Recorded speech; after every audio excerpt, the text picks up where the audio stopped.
can start it now. Okay. Good evening, everyone, and thank you for waiting for us for a few minutes. I would like to reconvene the open session of the Glendora Unified School District Board of Directors meeting on Monday, January 27th, 2025 at 7:06. First things first, could you give us a roll call, please? Member Garcia? Present. Member Munoz? Present. Board Clerk Cam? Present. President Clifford? Present. Please note that Vice President Lopez is absent this evening. Thank you very much. We'll move down to the Pledge of Allegiance.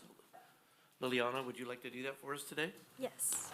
Please stand and join us in the Pledge of Allegiance. Ready? Begin.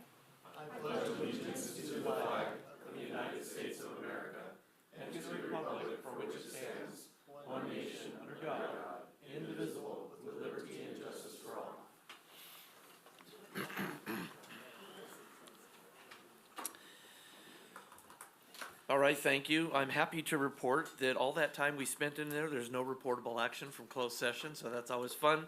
I would like to move down to the adoption of the agenda, and I'm going to recommend that we amend tonight's agenda, moving item 5.2, which is the annual district audit report, to a discussion action item 6.1. So 5.2 will now be 6.1, and then 6.1 and 6.2 will move to 6.2 and 6.3. So it'll just kind of bump it in seniority and move it on down the road. So can I have a motion for those changes, please? A motion to adopt the agenda as directed. Is there a second? I'll second that. Motion and a second. Any further discussion on the item? All those in favor? Aye. Any opposition? All right, the agenda is adopted. Item 3.6, we have some board recognitions. We have a full house tonight, lots of good stuff to recognize. I'm going to turn that over to our esteemed Superintendent, Dr. DeGrazio. Thank you, Mr. President, members of the board, distinguished guests. Certainly, we have much to be proud of here tonight from Glendora High School. We are representing a variety of facets of the school. Before we do that, though, I want to take a moment to recognize someone that's put a lot of heart, time, sweat, blood, sweat, and tears into the football program for many years. Today, Coach Brandon Rohr announced his resignation as head football coach of Glendora High School to his team, coaches, and school administration. Coach Rohr has led the Tartans to the CIF playoffs in 6 of his 7 seasons here at GHS. During his time here, he has had an impressive Tartan coaching record of 56-23, increasing his career win total to 99 victories. Coach Rohr, of course, led the 2021 Tartans to a 10-0, undefeated regular season. And most recently, the 2024 Tartans to the CIF finals for the first time since 1989. Many of his former players are currently competing at all levels of college football. Most importantly, though, Coach Rohr embraced the "Be the Best" mantra, teaching his student athletes lessons that will far outreach their time playing football. The Tartans will miss Coach Rohr's contribution on the football field, but support him as he continues in his role at GHS as a math teacher and leader of curriculum and accreditation teams. Coach Rohr is looking forward to having that time to pursue his own administrative credential and coaching his own children. That would be nice to do for once too, wouldn't it, Coach? We thank Coach Rohr for taking the time, the effort, the energy, and putting it into the football program and taking it into new heights. Man's a class act. Outstanding coach. We'll miss him on the sidelines, but know his heart will always be with the mighty Tartans. Coach Rohr, thank you very much.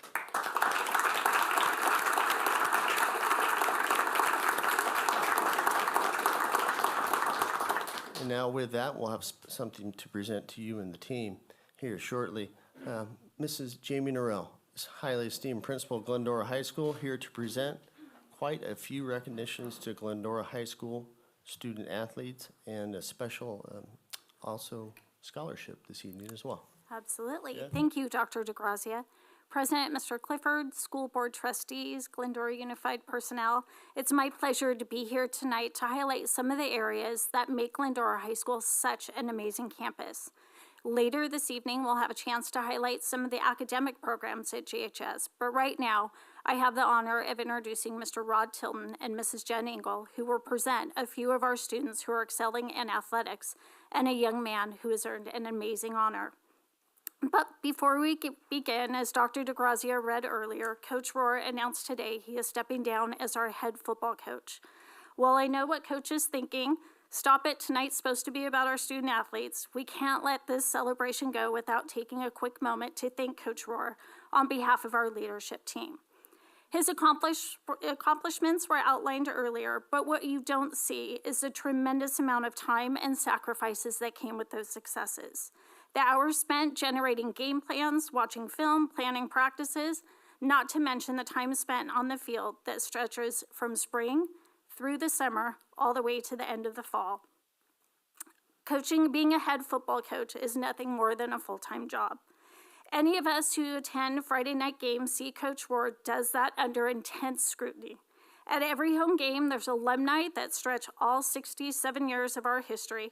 You have parents, students, community members, and fans who are watching those hours of preparation Coach Rohr has put unfold in real time. Coach Rohr has given so much to the student athletes at Glendora High School and done so representing our school and community with dignity and class. We will miss Coach's contributions on the field, but support him as he pursues his administrative credential, contributes to our WAS team and our math curriculum team. We also hope he finds a little free time to coach his own children and hopefully improve that golf game. Thank you, Coach. You've lived up to the Be the Best mantra of GHS football and left a tremendous legacy.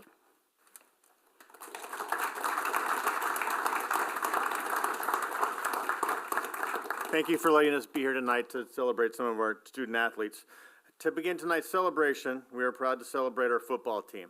So the captains and the coaches, could you please come up and join me up here, please? Come on, Ryan. Spread out.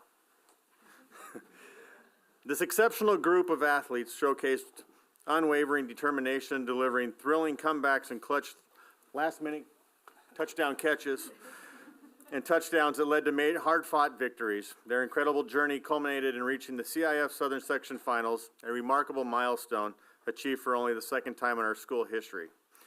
Their grit, resilience, and teamwork have inspired us all and left an enduring legacy of our program and our community. Unable to attend tonight are two of our seniors because they're busy at their senior night with wrestling because we have so many multi-sport athletes at our school, is Isaac Gomez and AJ Fiorenza, unable to attend. And they're there with Coach Llewellyn as well, and that's why he's not here. But here tonight is head coach Brandon Rohr, assistant coach Ryan Lawrence, and captains Austin Coronado, Tim Johnson, Marco Luera, and Caden Smith.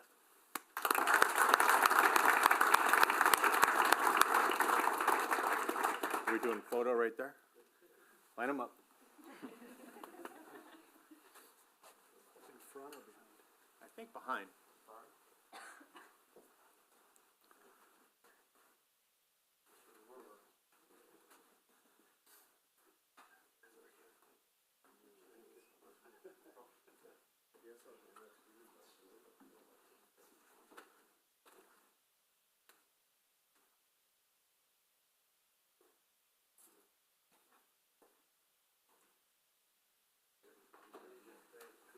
Thank you, guys.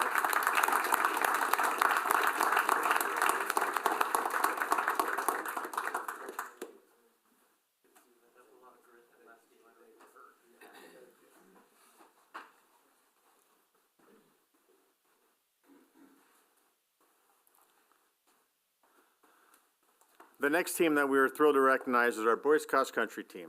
Coach Sixto and team, can you come up here, please?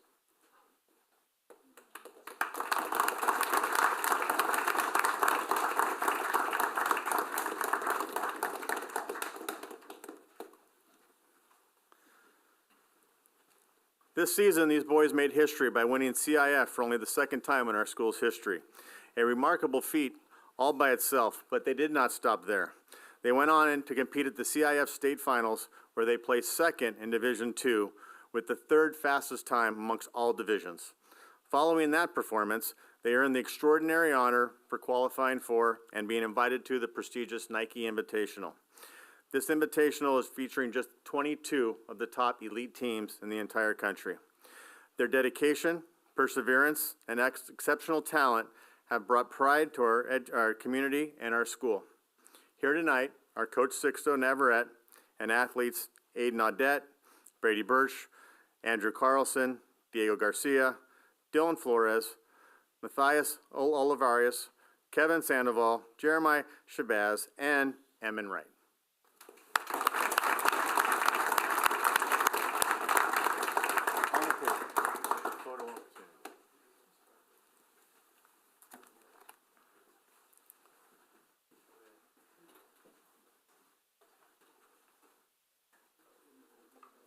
Squeeze them in.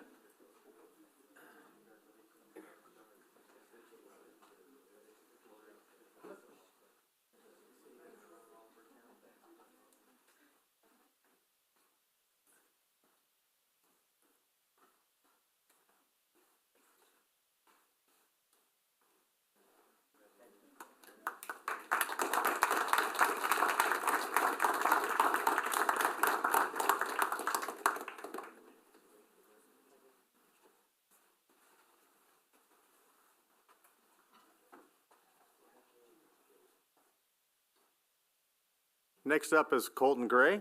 Colton, come on, join me. Coach Hamlow, would you join me as well?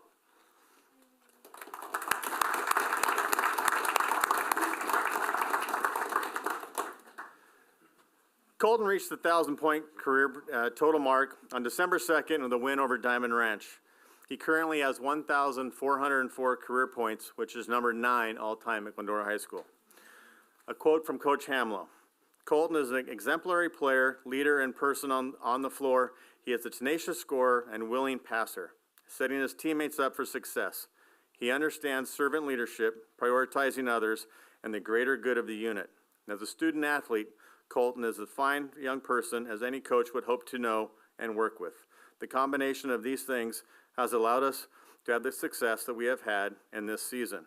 I would like to also add my own little story about Colton. At the Bonita game before it started, I went up to Coach Hamlow and said, man, I missed my chance for a photo. I tried to get a photo of Colton. He's like, well, what do you do?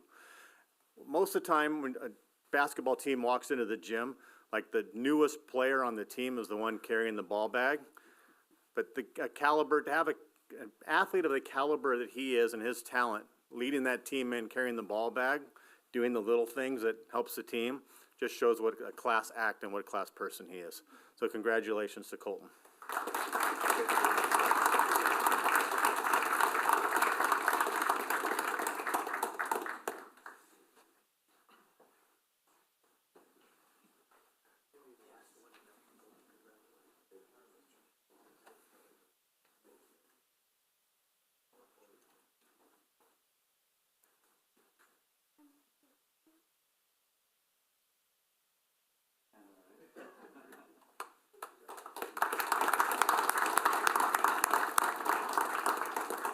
Next up is Brianna Gomez. Will you join me, please?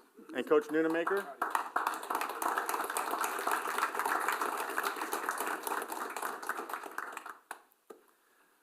Bree also joined the 1,000-point club. She did her feat on December 27th versus Bell Gardens in a game where she scored 22 points. She currently has 1,136 points, as she currently is number 5 all-time for Glendora girls. Quote from Coach Nunemaker. Bree has demonstrated an unconditional desire to make herself the very best basketball player she can be. She has spent countless hours at school and on her own working on her craft, which has led her to be one of the best players I have ever had the pleasure of coaching in my 17-year career. Off the floor, she has grown from a quiet teammate to a leader who uses her play and words to demonstrate the right way to the right things at all times. Brianna Gomez.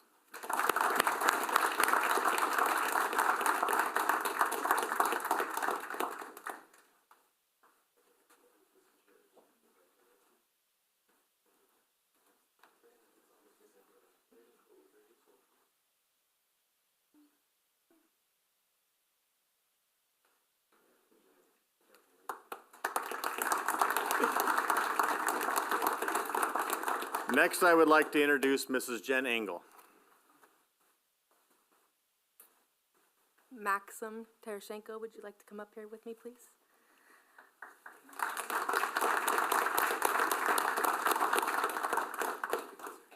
Maxim has the distinct honor of being named the Questbridge National College Match Scholarship recipient.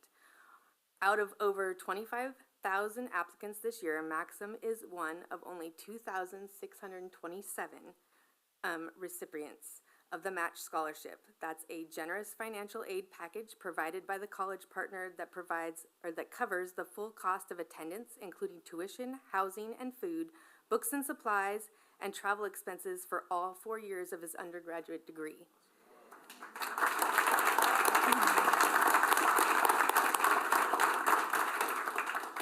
Maxim was matched with and will be attending College of the Holy Cross in Worcester, Massachusetts, just outside of Boston. Maxim's accomplishments are impressive.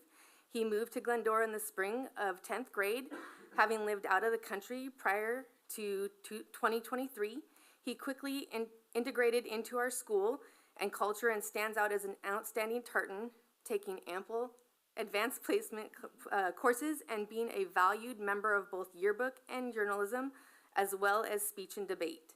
Maxim is looking forward to the opportunity to familiarize himself with another part of the country as a student at Holy Cross next year and explore potential majors and career options through their liberal arts program before declaring his major. Congratulations, Maxim. We are very proud of you.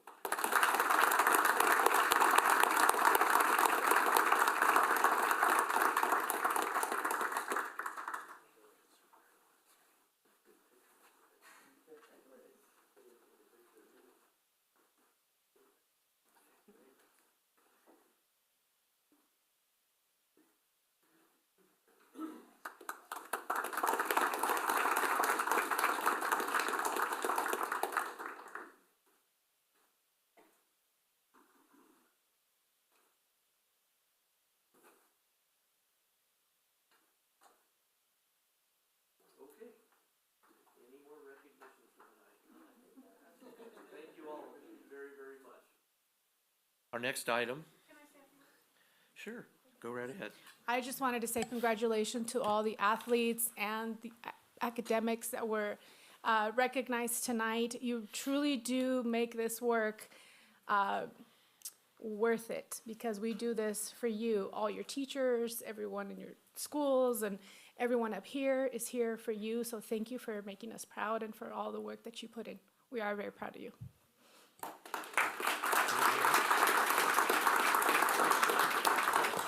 Likewise, as a former student athlete, I know the hard work and sacrifice all those student athletes take on and off the field, in the classroom, and also the academic scholarship. That's amazing. Very, very proud of all of you and your achievements. Thank you.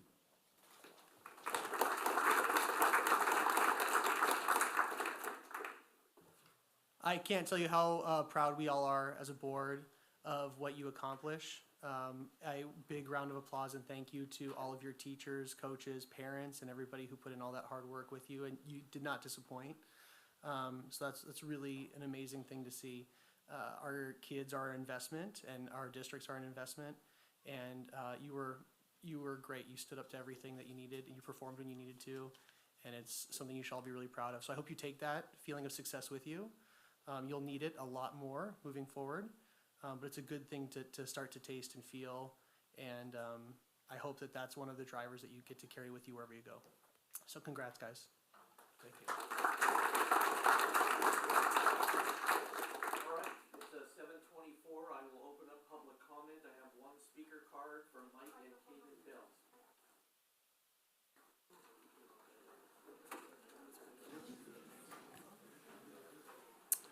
Hello, Mr. Bell. Dr. DeGrazia, Dr. Osborne, Ms. Walzak, and the esteemed board. 2 years ago, another parent, Kent Sommer, and I came in front of the board and presented our idea for the Glendora Memorial Day 5K. Happy to tell you that in our second year, we had over 1,100 participants, And we were actually, it's great we're here tonight. We gave a $5,000 donation to the Glendora cross country team. Nice. And also donations to Dylan Flores and Kevin Sandoval tied the course record at 15 minutes, 18 seconds. It was an epic duel. So super proud. 5 of the top 10 runners were Glendora cross country kids. So huge success. My 3 objectives are to raise money for the community, to get people to come out and enjoy the event. And I know Dr. DeGrazia is with his son, Jeanette's bringing their daughter out there, and Dr. Osborne coming. And Monica, your husband, always competitive, top in his age group. So we're just here to let you know we really appreciate all the support from the board. We appreciate giving back to the school district.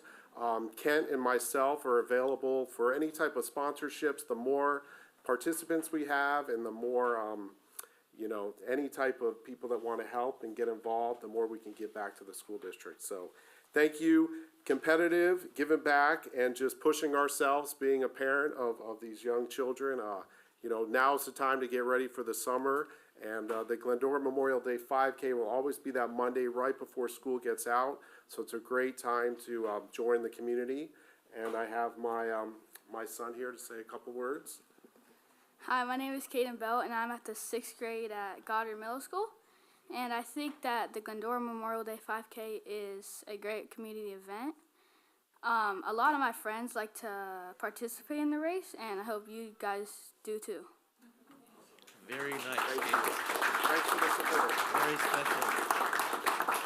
That was a nice presentation, thank you. I have no further speaker cards, so it's 7:27, and I will close public comment and move on to student board member reports, 4.1. And Liliana, that goes to you. You ready? I am ready. All right. Okay, to start off, we have Cohen Elementary. Cohen Condors have enjoyed a variety of fun activities so far in 2025. The 5th graders were able to visit the Science Center in LA. The kindergartners learned about the science of bubbles. The 4th graders took a walk through California. Our PTA has been busy planning a family bingo night, and we are looking forward to a night filled with fun and prizes. Our students continue to enjoy the opportunities presented to them in the STEAM lab, and the 2nd through 5th graders are moving forward to focus on coding. This month, our character trait is perseverance, and the students are learning about what it means to push yourself through challenges and obstacles. We are looking forward to the 100th day of school celebration next week and all that February has in store for us. For Stanton Elementary School, we have the school site council has successfully approved the data portion of the school plan for student achievement, reflecting our ongoing commitment to enhancing student support and family engagement. During our recent brainstorming session, we generated several exciting initiatives, including our upcoming family education game night. At this event, we'll present our disaster plan to families, followed by a fun evening of pizza and classic board games like Sorry, Candyland, and Connect 4. Additionally, the PTA is sponsoring Lunch with a Loved One, focusing on the role of grandparents, scheduled for Tuesday, January 28th, during all lunch times. We warmly invite everyone to participate in these enriching community events. Sutherland Elementary School, we kicked off 2025 with our first ever Lunch on the Lawn. Students and family gathered on our field for lunch and cupcakes. Our PTA is gearing up for Family Bingo Night at the end of January. We are truly grateful for the partnership in our PTA and parent volunteers. We are also hosting Family Literacy Night this month, offering opportunities for families to engage in literacy activities and games. This month we held auditions for our annual talent show. We can't wait to see the variety of talent. Our talent show will be on February 28th in the Sutherland cafeteria.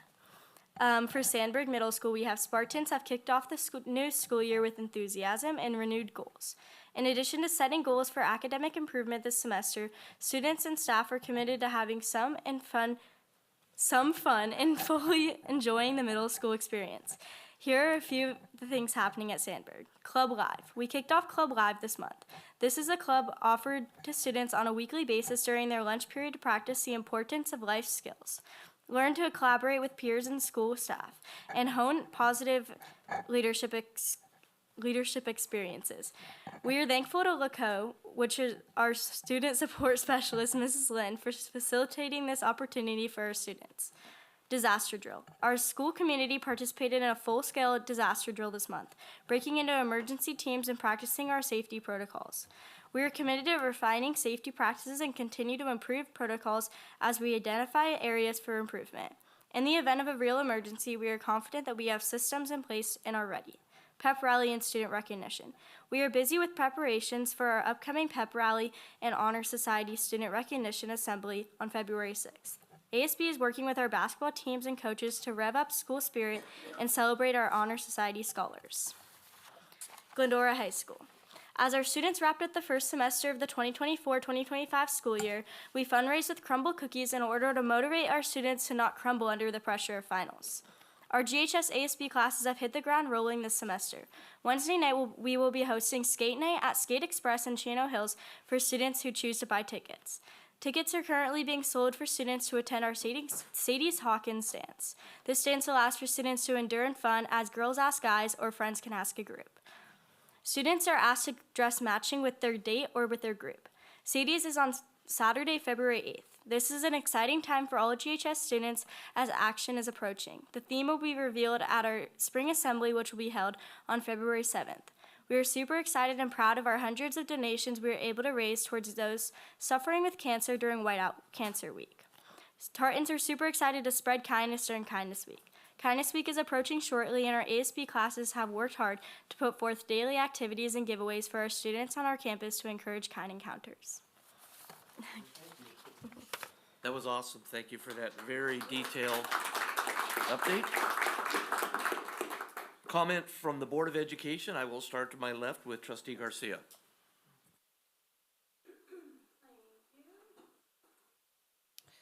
I know it's been a rough start to 2025, and I first and foremost want to extend my thoughts and just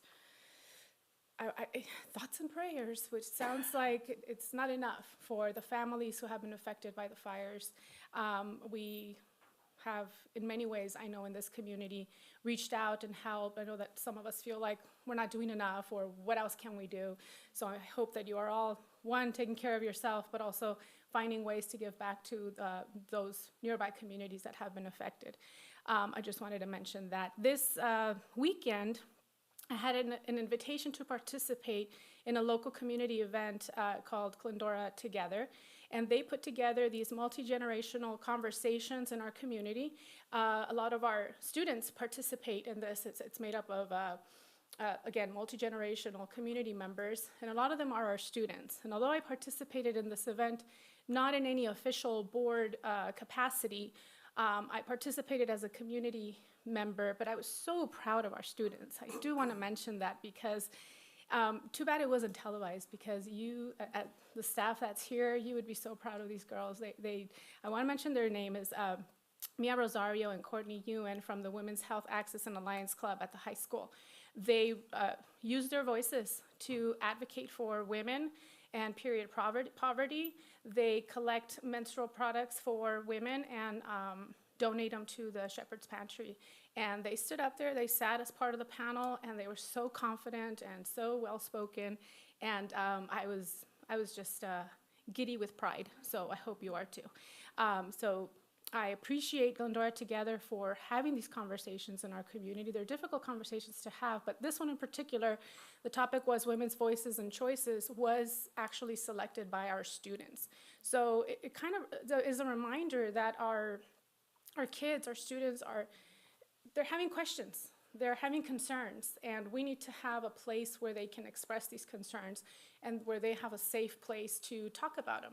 And in this case, they had an opportunity to voice their concerns and ask questions and hear from community members, again, multi-generational. So it was a great event, so proud of them, and I'm so glad I did it. Second, I want to just talk a little bit about the concerns, some emails and messages on social media that I have received from some community members, and their concern with the changing policies that are coming from our new administration with regards to ICE. Now, I know that the district is working hard in creating some kind of guidance to our teachers and our staff, and this is ever changing. I am advocating for that. I think it is important that we all know what to do should that be something that our district is faced with. I know that we have community members who are scared, frankly, and worried, and they want to make sure that they are safe in our schools. And I do want to give them peace of mind tonight and let them know that we do have several policies in place that are not overridden by what is happening, that they stand, and we will continue to protect our students when they are in our hands. So I want to make sure that they know that that is our priority. I know that is the priority of our educators and our staff, that they, first and foremost want to protect our students and make sure that they continue to come to school and know that they are safe. So I look forward to the guidance that the executive team will provide to our schools and our district and our staff to make sure that we are following the law and, most importantly, protecting our students. So thank you.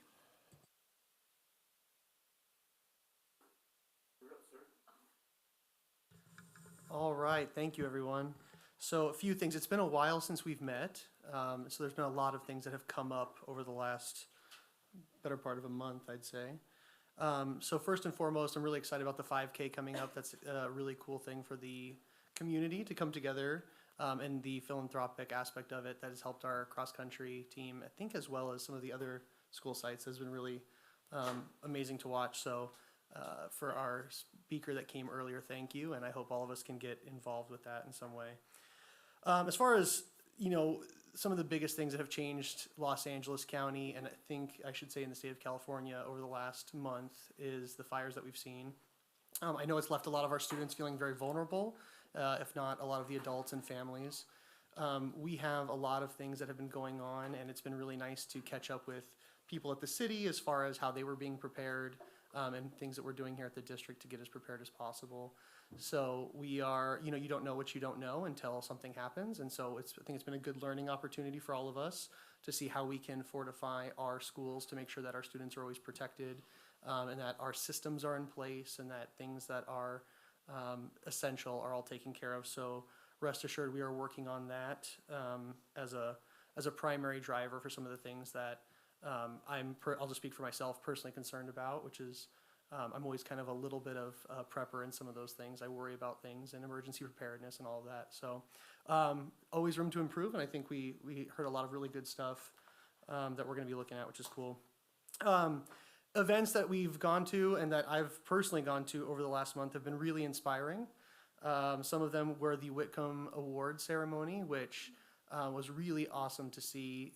I think the majority of our city council that also came, students that had worked really hard getting recognition, students that were doing all of the things that they've been trying to do to take care of all of their credits and just being exemplary students, which was really wonderful to see. So it was good to give them a little bit of kudos and see our nutrition services at play, which was awesome. Good breakfast was set up there. I was able to meet with the Glendora Education Foundation a couple times over the last month, and so that was really cool, just kind of seeing how people are coming together to support our district and what their goals are and how we can all align together to make sure that we're providing the best academic and educational experience for our students, to have our students leave here as competitive as possible. So we're going to keep working with them in a really fun way, but I think it's just been really good to have as many people engaged in our education as possible. Bandorama was the 55th Bandorama, which is wild to think about. So it was really good to be there, good to see everybody who's worked so hard, all their talents, all the coaches, all the instructors, all the students, all the different bands. And so if you didn't get a chance to see that, I would highly recommend it in the future. I anticipate there'll be another one, but it's always quite the event, and it was fun to be at, which was really exciting. One of the events that I cannot say enough of, and I think will probably be something that will go down for me as a peak experience that I will hold on to forever, was today. Dr. DeGrazia and Ms. Walzak and I were able to was to welcome back a teacher who had been deployed for the last 9 months as a Army reservist. And he was able to come back to his students, some students that he had to leave the last 2 months before they graduated, who came back as graduates, and students that are really excited, and I think will be inspired very quickly. But everything from having the VFW did a full honor guard presentation, to the most patriotic and sweetest line and tunnel of students waving American flags for him as he came into the cafeteria, which was really cool.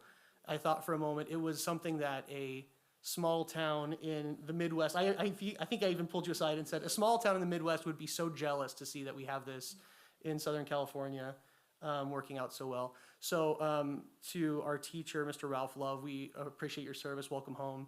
And I was so excited to get to be there to welcome him home. And Ms. Hernandez, Ms. Walzak put together a wonderful basket of all of his favorite things, which was super cool to present to him. So anyway, amazing. And then finally, one of the things that we've occupied our time with is I'm starting to go from site to site and introduce myself to a lot of our teachers. And it's been a lot of fun to get to see people and say hi just briefly before I do site visits. But doing Proud to Be GUSD has been a fun little treat that we've had where the district is presenting some teachers with awards. And it has been really fun to see campuses that I've never been on before.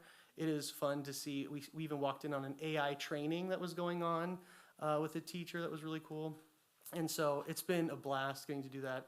And so I think that as we move forward, seeing these students, seeing the teachers, and seeing these sites has been, it'll be more familiar as we kind of get going, which was a great thing. While I've been in those meetings, one of the things I'm telling a lot of the teachers is that I am actively working to be as transparent a board member, and I think collectively we're working to be as transparent a board as possible. And as part of that, I think it's important to bring people in on some of the things that we're experiencing and dealing with. You know, at the last board meeting, we've had people that spoke on concerns over the ethnic studies curriculum. We are continuing to work on that. Dr. Prince is doing a bang-up job working with all the different people that are involved. And we were, I think, most of us were on the call with the governor's new budget and what that looks like. And one of the things that California State School Board Association is talking about is where the appropriation is for the ethnic studies curriculum. So we're watching that diligently, which is important. And that being said, too, I think, you know, it was the big kerfuffle was, it was wonderful that our former mayor came and provided some words at the last meeting, and I know that that may have ruffled some feathers. You know, I think it's important to just acknowledge and note that we can't control what anybody does when they fill out a speaker card. It would be a violation of their ability to come and speak, and so, you know, just to keep that on the up and up, we want to be as transparent as possible, and that when people come to speak and they want to speak, it would not be to me to shut somebody down. And so we're going to keep diligently working with that. And with that being said, I think the other two things that kind of came up at the last meeting that I'd like to agendize at some point is doing a couple things. One would be seeing if on the speaker card we could also have individuals identify which district they're in. Just because it means something as a board member that I know that one of the people that I'm representing has a concern. And if somebody doesn't want to put that, that's fine. You know, the zone would still maintain some anonymity, but I think it would be a really good thing.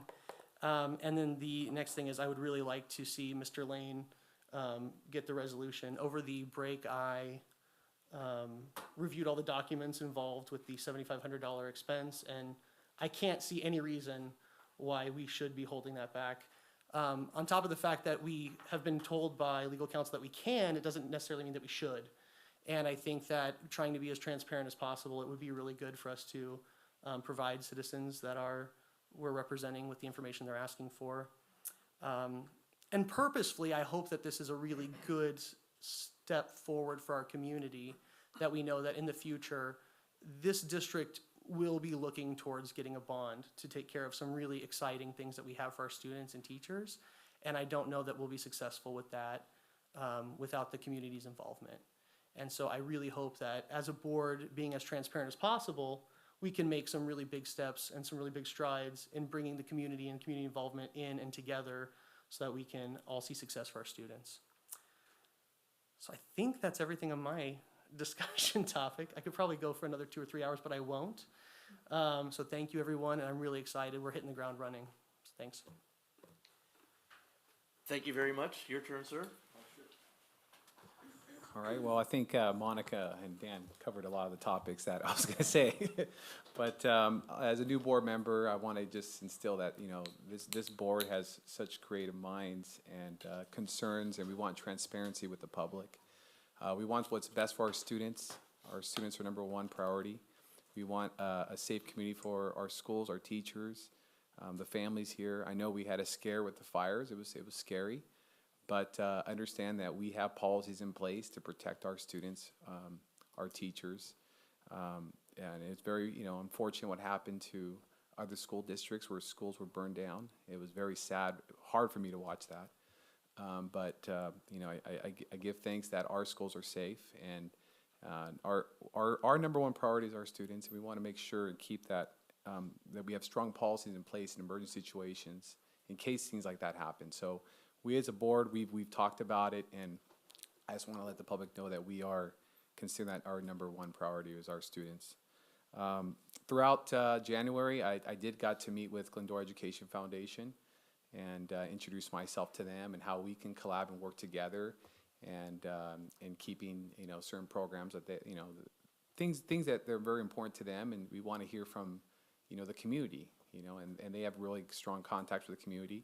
Likewise, I always ask teachers, community members, parents, you know, please reach out if you have any concerns, particularly if you're in my district. I want to help raise those concerns to you, so I want to be open-minded to you all.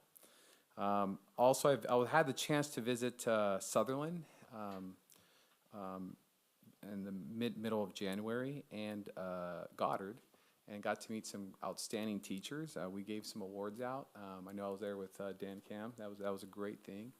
And I just want to go out and meet with every district. I'm starting with those two, but I want transparency. I want trust given back to this community. And I think we're leading.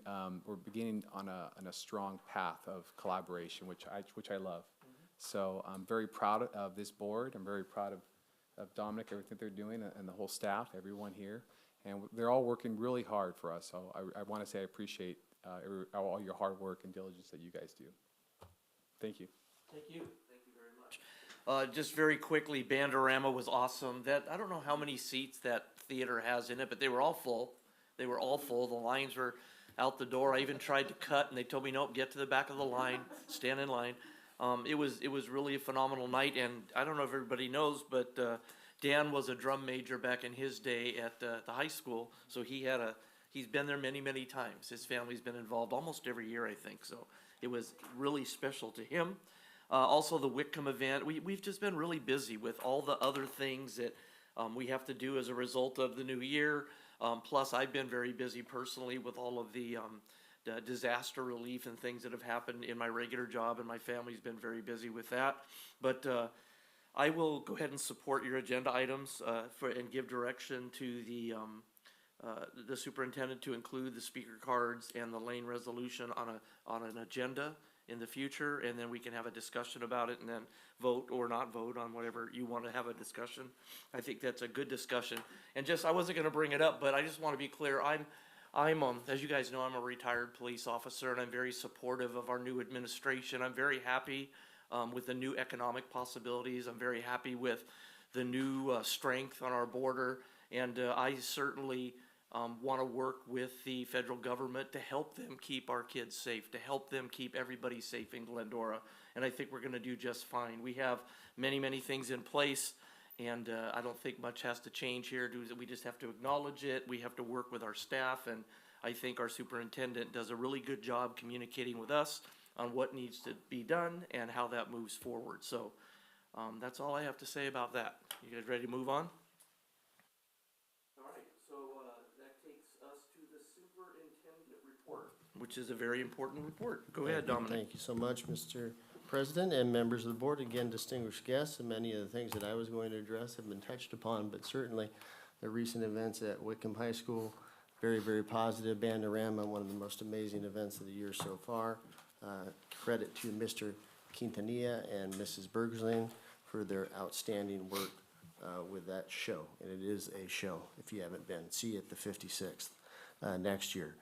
Many of our team here up on the dais and other cabinet members attended a governor's budget workshop to see what items the governor and the state are proposing for the state budget and how they affect education for next year, for next school year. So they'll battle it out, have some arm wrestling at the state, and then they'll determine which things are funded and which are not, or which are revised and which are eliminated.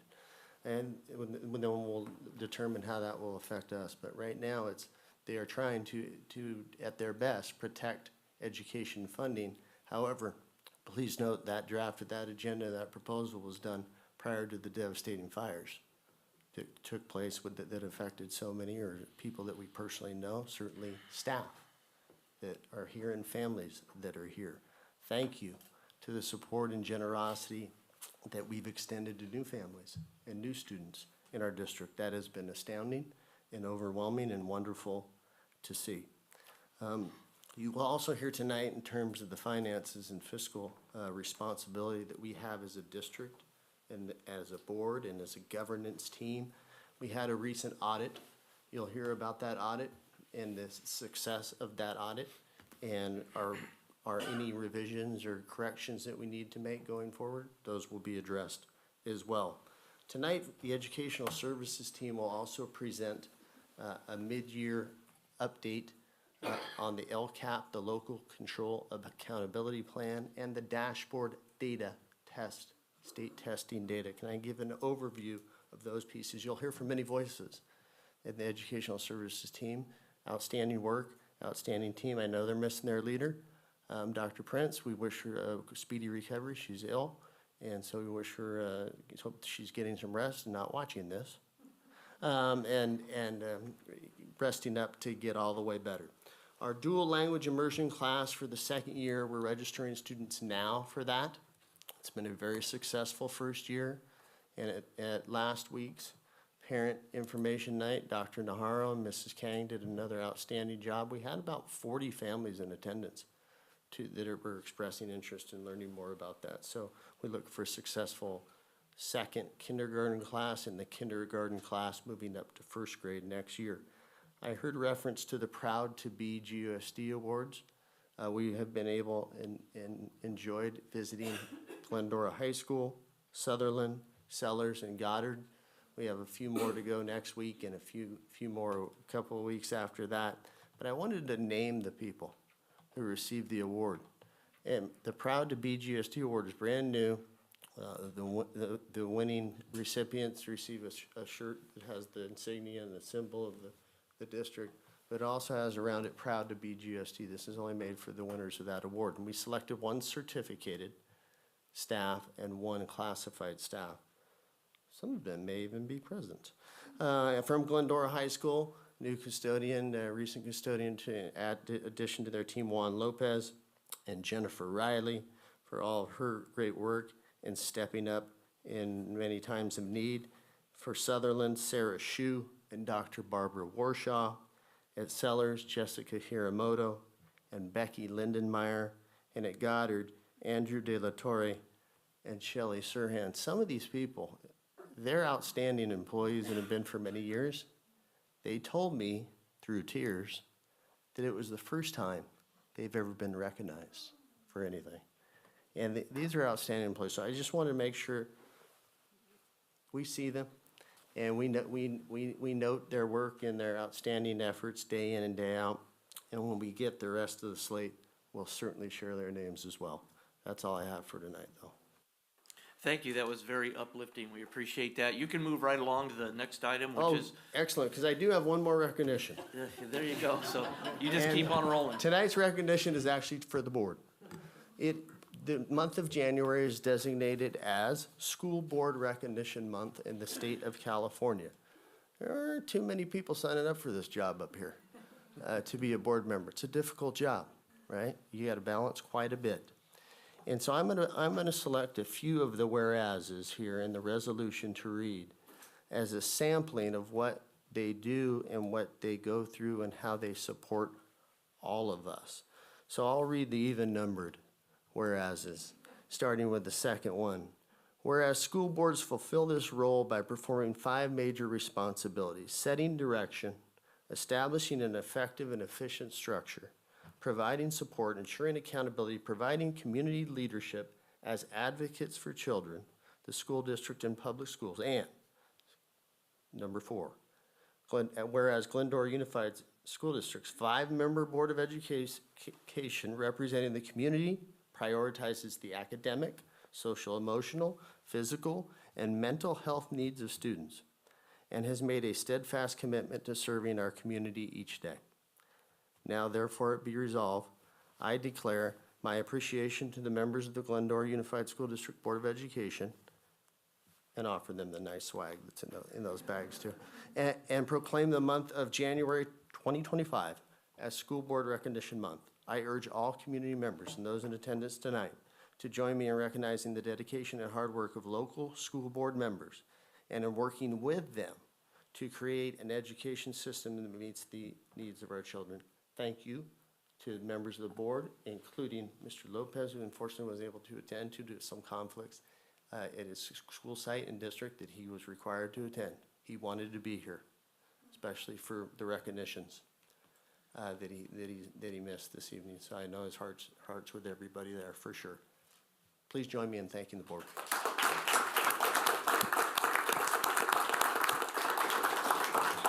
Now Thank you. Thank you, Superintendent. I see you strategically left that for the last 4 days of the month, so we'll enjoy. Like my kids, Yeah. get a whole month. Yeah, we'll look forward to celebrating for the next 4 days. Thank you. Staff presentations, 5-1. This is an important one. It's the Glendora High School Handbook Course Catalog presented by our principal, Jamie Norrell. Thank you. Thank you, Dr. DeGrazia, President Mr. Clifford, and members Dr. KM, Mrs. Garcia, and Mr. Munoz. We're pleased to present to you the 25-26, it's weird to say that, GHS course catalog. With me to present this evening is Assistant Principals Mr. Eric Bondurant, Ms. Luz Lozano, and our lead counselor, Mrs. Michelle Ashley. During this past fall, our staff worked on reviewing and revising our course catalog. The process starts with department chairpersons working with their department members to review course descriptions and discuss possible alterations to our course offerings. Our leadership team then reviews those recommendations and sends the draft of the catalog to the Educational Services Department at the district office for review and feedback. From there, it lands with all of you for final review. Glendora High School is known for its robust and rigorous offerings, and this year continues with that trend. We are thankful that the district continues to support our efforts to offer diverse and innovative course selection. The following additions, deletions, and changes are minor in nature and do not require any adjustment to board policy. First, to discuss the additions is Mr. Eric Bondurant. We have 5 additions to our catalog this year, the first being Mariachi 1. As part of the funding by Proposition 28, which offered specific funding to increase the participation of students in arts and music, this course will be introduced to all students with or without any musical experience. The mariachi class is designed to immerse students to the rich traditional music of Mexico while learning musical skills. The next is Art for Self-Expression and Growth. Through a collaboration model, this class will offer the opportunity for all students to express themselves and experience a blend of artistic techniques while fostering ways to encourage social connections. This course is also part of the Prop 28 plan and funding. And then Aviation 2, we are fortunate to be one of the very few schools in the area to offer our students with such a unique opportunity of having the CTE Aviation pathway. For the 2025-26 school year, we will have our first pathway completers in aviation with the culmination of this Aviation 2 capstone course. This will allow our students to complete all ground instruction and prepare them for the private pilot written exam. To continue discussing the next 2 additions is Ms. Luz Lozano. Our next addition is Ethnic Studies. Per State Assembly Bill 101, we are offering the semester-long Ethnic Studies course beginning in the 2025-2026 school year. Smart Start This semester-long course will combine the valuable curriculum from our current health and college and career planning courses, and it will complement the other semester to ethnic studies. Next, to discuss the deletions is Mrs. Jamie Norrell. Tired of me yet? This year, we have only one course deletion from our GHS course catalog, and that's Advanced Integrated 1. This course was originally created when we implemented the integrated model as an additional pathway for students to accelerate their math options at GHS. Over time, based on course enrollment and student data, we realized this course was not needed at the high school to get students to the levels they want to achieve. We are not removing any pathways or access for our students, rather streamlining our other course selections. Mrs. Ashley will address the remaining changes. All right, we've made 2 additional name changes to 2 of our support courses. SRA Reach and Read 180 are the first areas. Our first change is in regards to our support classes for our specialized academic instruction. The title of the class was changed from SRA Reach and Read 180 that were originally named after the curriculum used for those classes. We want the course to reflect the skills that we're trying to provide for our students, and the name will now be Literacy Strategies for Success, Level 1 and 2. The other area is our ELD Levels 1-2 and ELD Levels 2-3. Our English language development classes have often been combined, and the description of the course reflected that. We have changed the titles to name each level individually as designated ELD 1, ELD 2, and ELD 3 to better provide a description of the level of language support the student is receiving, regardless if the class levels are combined. This concludes all of our updates for the 2025-2026 course catalog. We're happy to answer any additional questions that you may have. Thank you very much. Are there any questions from the board? I do have a question. I had an opportunity to review the very fancy course catalog. Thank you for providing us a copy. I did have a question about the robotics. Are we still offering robotics, and do we have a robotics teacher? We do not at this time. Okay, but we're still offering it. I believe it's still in the course catalog, but it is not an active offering. So why is it still in the course catalog? I just want to understand the process. I think, we typically keep a course in there for a year or two, hoping that if things evolve or change, but we have not had the interest nor the instructor for that course. Okay, and that was part of a CTE pathway, correct? Because it's still listed as a pathway. Correct. Okay, so just for full transparency, robotics is not really, it's there, Correct. but not really being offered, and it's not truly a CTE pathway that is currently being offered. No. Okay, I think that's all I have, because I made my, and then there was another area, and I'm trying to flip really quick so I don't waste your time. You're As good. far as the working on articulation for some of these classes to get college credit, correct? Is that what that was? Or to make sure that there was some wording here about you were still working on articulation for some of these classes, and I can't find it. But if anybody else has questions, I will continue to flip through this and find my notes. Does anybody else have any questions? Dan, do you have any questions? No questions, but I just want to say how much I appreciate all your hard work, you Yes, guys. thank This you. is a lot of work, and it's really good for students to come in with a clear understanding of what's expected of them, what they can do, and set their goals based on that. And I understand that's because of all of your collective hard work in putting that together, so thank you. No. Thank you. Michael, anything from you?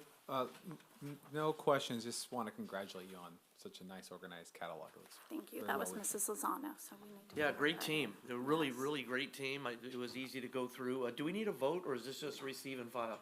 Sorry, I found my question. Okay. Sorry. No, that's good. I just want to Until you wanted understand to. it. I'm now serving on the CT with the ROP, Yes. and there's a lot of questions that I have, but I will meet with somebody separately on that. But I found where you have here, in the career technical education pathways, it's worded that GHS is currently working on articulated agreements with local community college for the capstone courses. Can you explain that? Yeah, so that, like for aviation right now, because we haven't hit the capstone course, we were looking to work with Mount SAC so that students can earn access at that point. I know our CAD currently has it with Citrus, correct, Mr. Broderick? CAD has it with Citrus, and then Health Careers also has an articulation agreement where they can get college credit. So you're working on the aviation capstone too? Yes, and that's Okay. simply because we don't have the capstone class yet. We've see. already had meetings with Mount Sac to know Okay, where thank we're you. gonna onboard. I Absolutely. appreciate that, and thank you for hanging out and staying this long. Of course. I appreciate it. Of course. All right. All right, we'll receive and file that. Thank you very much. That'll move us down to item 5.3, the LCAP and dashboard mid-year report presented by Dr. Jennifer Prince, who is not here, and Dr. Sarah Naharro. So I guess it's on you, Dr. Naharro. It is. Yes. Anybody else hot? Yes, Woo! yes. Uncomfortably, but that's life. Okay. All right, ready, team? So first of all, hi. Dr. Prince does apologize that she cannot be here this evening, and I will do my best to fill her giant shoes with my team. So Dr. DeGrazia, board president, board members, we are here this evening for our mid-year LCAP and dashboard updates. So why are we here? Well, I just told you why we're here, but we are here because of Senate Bill 114, which does require LEAs to present a mid-year update for the LCAP. This last year was the first year we had to do it. Every year we do present the data. That's the fun part, which I get to do a little bit later in the presentation. But the beginning of the presentation, we started to have to do last year, and it's a mid-year update on the LCAP. So really and truly, what we're going to present at the beginning is just a little snippet of the LCAP. In June, we're going to give you the full shebang. We're going to tell you all of the goals, all of the actions, and everything about it. Today is just a little bit with some of the actions and a little bit of the most current data that we have towards it. So it's just a little preview of that. So we're going to show how it connects to what we're doing currently. So that's why we're here. So we're going to jump right in, and we're going to talk about Goal 1. So Goal 1 is all focused on student achievement. And the primary metric for that is our CASP data, which I'm going to go into detail later in the presentation. But most of our goals truly support Goal 1 as well, most of our actions. So Goal 1, like I said, it supports student achievement, and we have 10 actions. We're not going to go over all of those actions today, but we're going to focus on a few of them. And the first action of our mid-year update, we're going to talk about AVID. And so I'm going to have Ms. Danielle Kent come up and talk a little bit about some of our AVID data. So, thank you. All right, the AVID program is thriving thanks to the dedication of our staff members and site coordinators who share strategies during staff meetings and participate in training sessions over their summer breaks. These efforts have led to a noticeable increase in student achievement, particularly among those who may not initially have been on the college and career track. Currently, AVID is implemented in 7 out of 9 school sites with plans for further expansion. While AVID may not be school-wide at all GUSD sites, many teachers have undergone AVID training and are actively sharing these techniques with their colleagues. In elementary schools, students are practicing organizational strategies, time management, and effective note-taking skills to help retain lesson content and prepare them for middle school life ahead. At the secondary level, we have 360 students enrolled in AVID electives across grades 6 through 12. At GHS, a notable milestone was achieved with 76% of freshmen maintaining a GPA of 3.0 or higher, which is a remarkable achievement given overcoming learning loss, especially in a year filled with so much transition. So that is something that I had to touch upon. Very, very notable accomplishment. And GHS AVID seniors are also achieving impressive success with a 100% college acceptance rate to four-year institutions, bolstered by the on-the-spot admissions day that helped them secure those acceptances. In its first year of implementation at Whitcomb, the AVID program has created a more consistent organizational structure for students, resulting in positive feedback from both students and teachers. Our professional development efforts continue to expand with Summer Institute. Over 120 staff members are trained in AVID strategies. This summer, we aim to train at least 10 more teachers, hopefully to further support our students in the 25-26 school year. Thank you. Back to Sarah. Okay, I'm up again. So college and career readiness was another action, and some of the data metrics that we measure for that, one of them is our CTE pathways, which we discussed a little bit from the course catalog. And one of the metrics for that happens to be on the dashboard, which I'll talk about later, which we had 52.5% prepared, which was an increase from the year before. We talked about our pathways. We have 5 at GHS and 2 at Wickham. We have our Tartan University, and this year we also, with our A to G grant, we have a writing boot camp with College Wise, where they come to help students with their writing application, writing essays for their college applications, excuse me. Another one of our actions is building educator capacity. We need to build all of our educators, our classified and our certificated staff, in order to impact our students. So of course we have our professional development days, and we have conferences that we can send people to, but we've also had our educator effectiveness academies and our classified academies, our continuing educating effectiveness academies for our classified staff. We currently have 108 of our certificated teachers who have taken advantage of the EEAs, and 152 of our classified staff that took advantage of our classified continuing education. And Dr. Osborne and Dr. Prince just finished their leadership academy that also had, I think, 25 graduates. So we're definitely working to make sure that we continue to grow our staff. Looking at another action is supporting EL achievement, and we have different ways to do that. One of our metrics, we'll talk about the LP later, which is part of the dashboard, where we have 45.3% of our ELs that are making progress. And we measure, one of the things we use is Elevation. It's an EL platform. We also have a new ELD curriculum at the middle school and high school this year. And we're really working to analyze our EL data. And I'll talk about a little bit of that later, of how we're working to make sure that we're targeting our ELs and making sure they're moving through the stages of the LPAC exam. And our academic supports and interventions, we have our interventionists at the elementary sites. We have 10 interventionists total, 5 for language arts and 5 for math. And then we have different sections at the middle schools and high schools. At Sandburg, we have 3 for math, 1 for reading, and one of our English sections is an intervention section because it is a smaller English class. So it's not a like lower English class, but it has smaller in class size. So it's the same English curriculum, but smaller in class size to give that individual attention. And then we also have another action, which is our innovative programs. And here's some images of some of our innovative programs. You'll see our dual language program, our Spartan Garden in the evening. That's a picture of our elementary art program, and a picture, an image of one of our STEAM labs in action. So that's some of our innovative programs.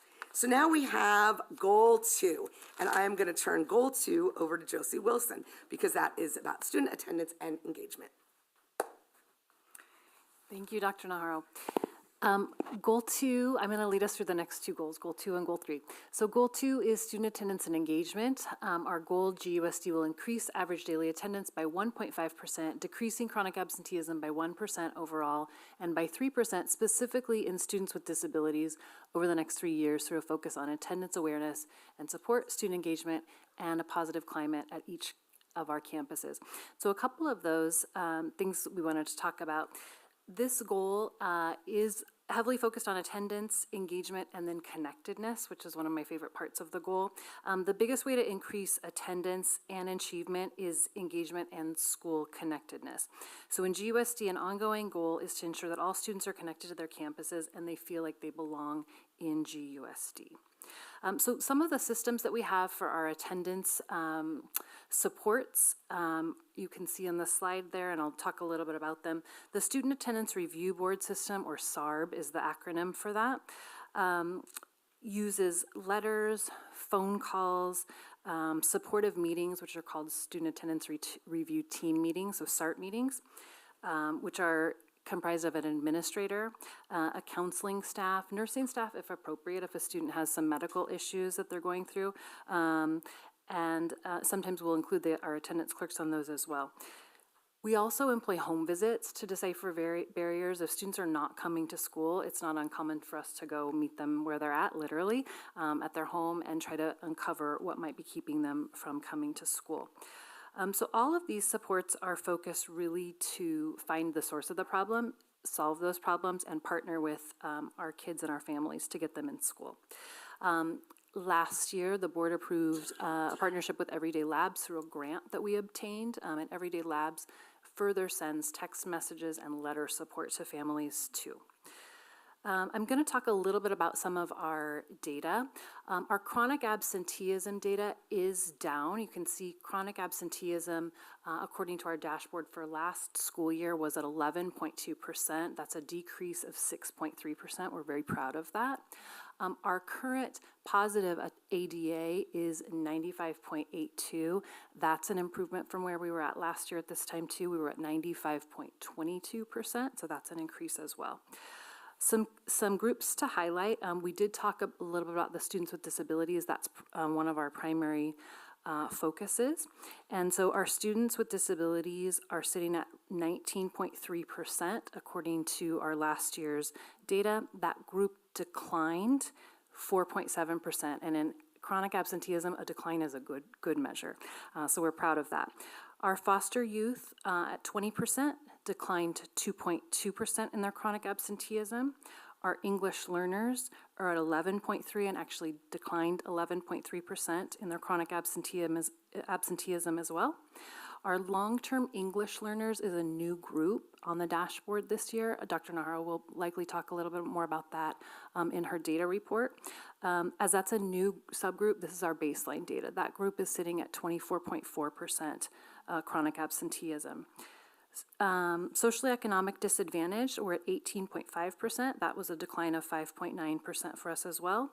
Hispanic is 15.3%, declined 7.3% from the previous school year. Students with 2 or more races is at 8.4%, declining 11.4%. And our white students are at 8.8%, declining 5.6%. So you can see the trend. We're improving our chronic absenteeism rates.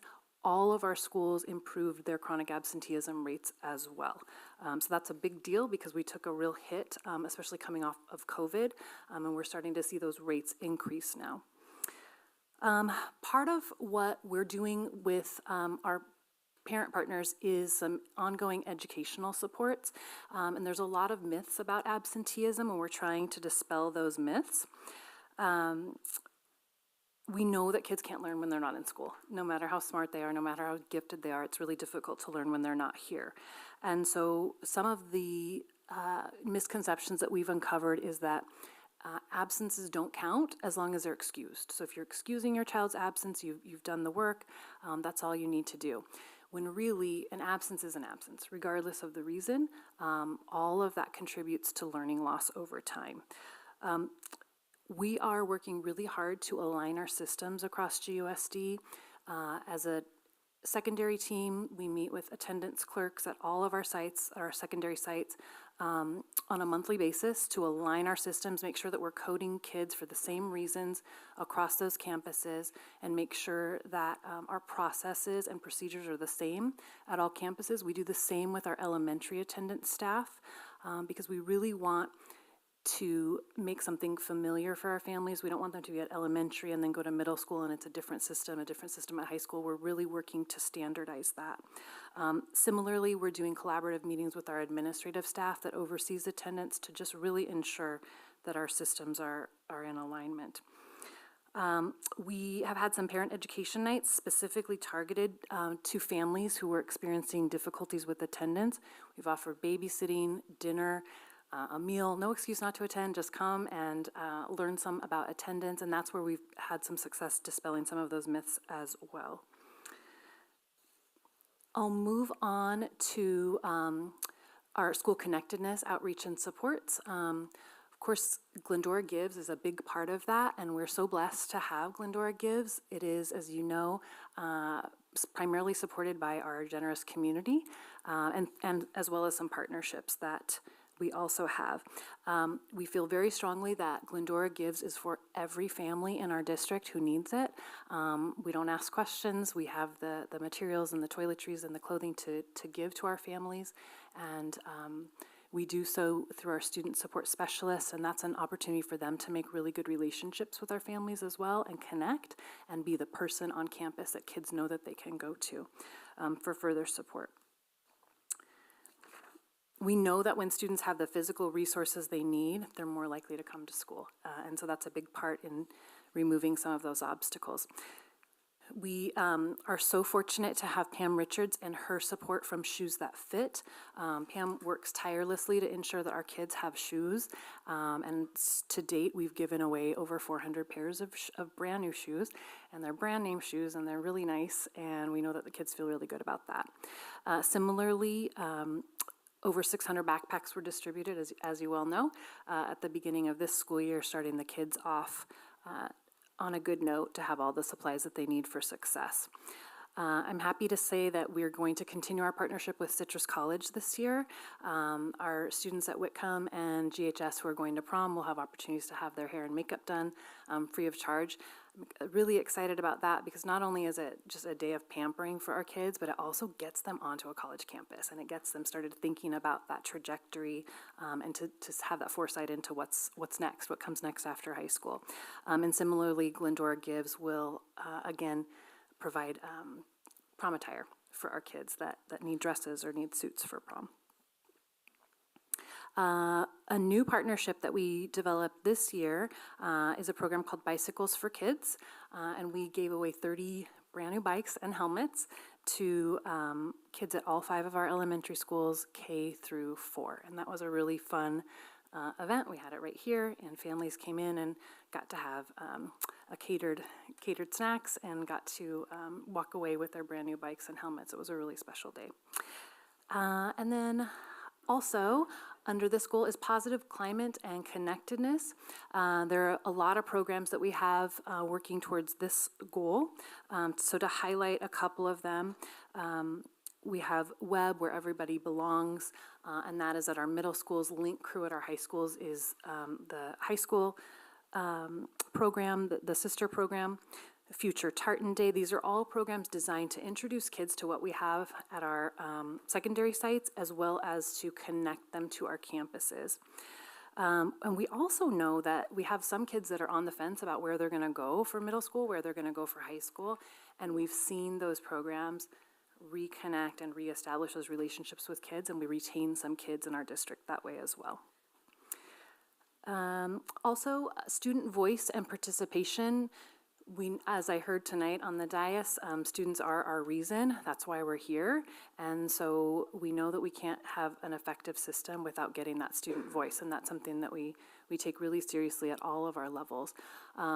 Dr. DeGrazia heads up a student advisory panel.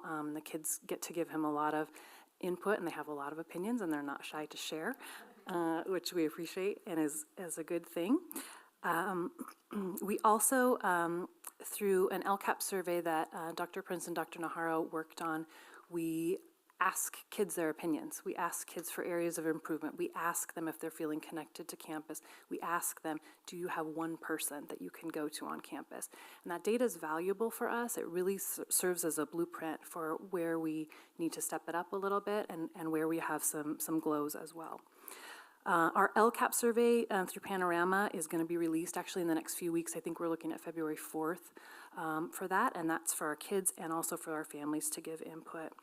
And we know, of course, the more information we have, the more feedback we have, the better we can become.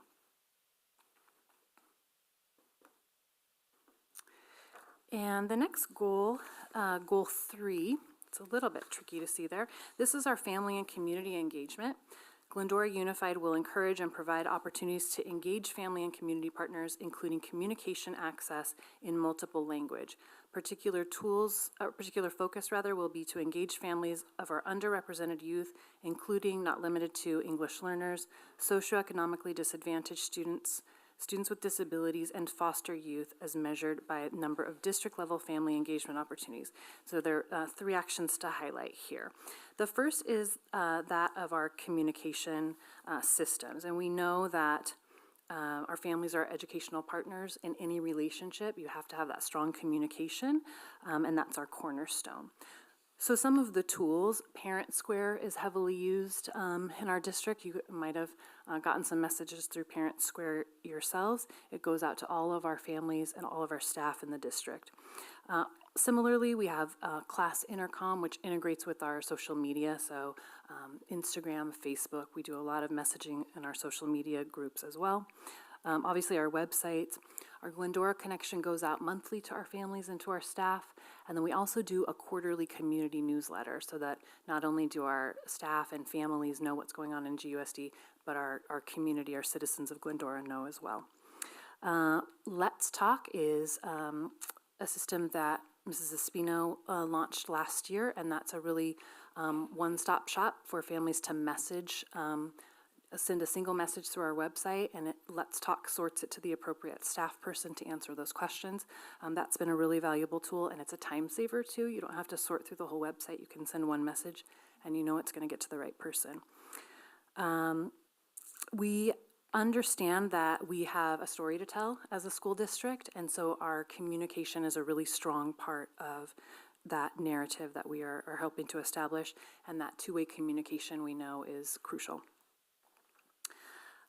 Family and community voice.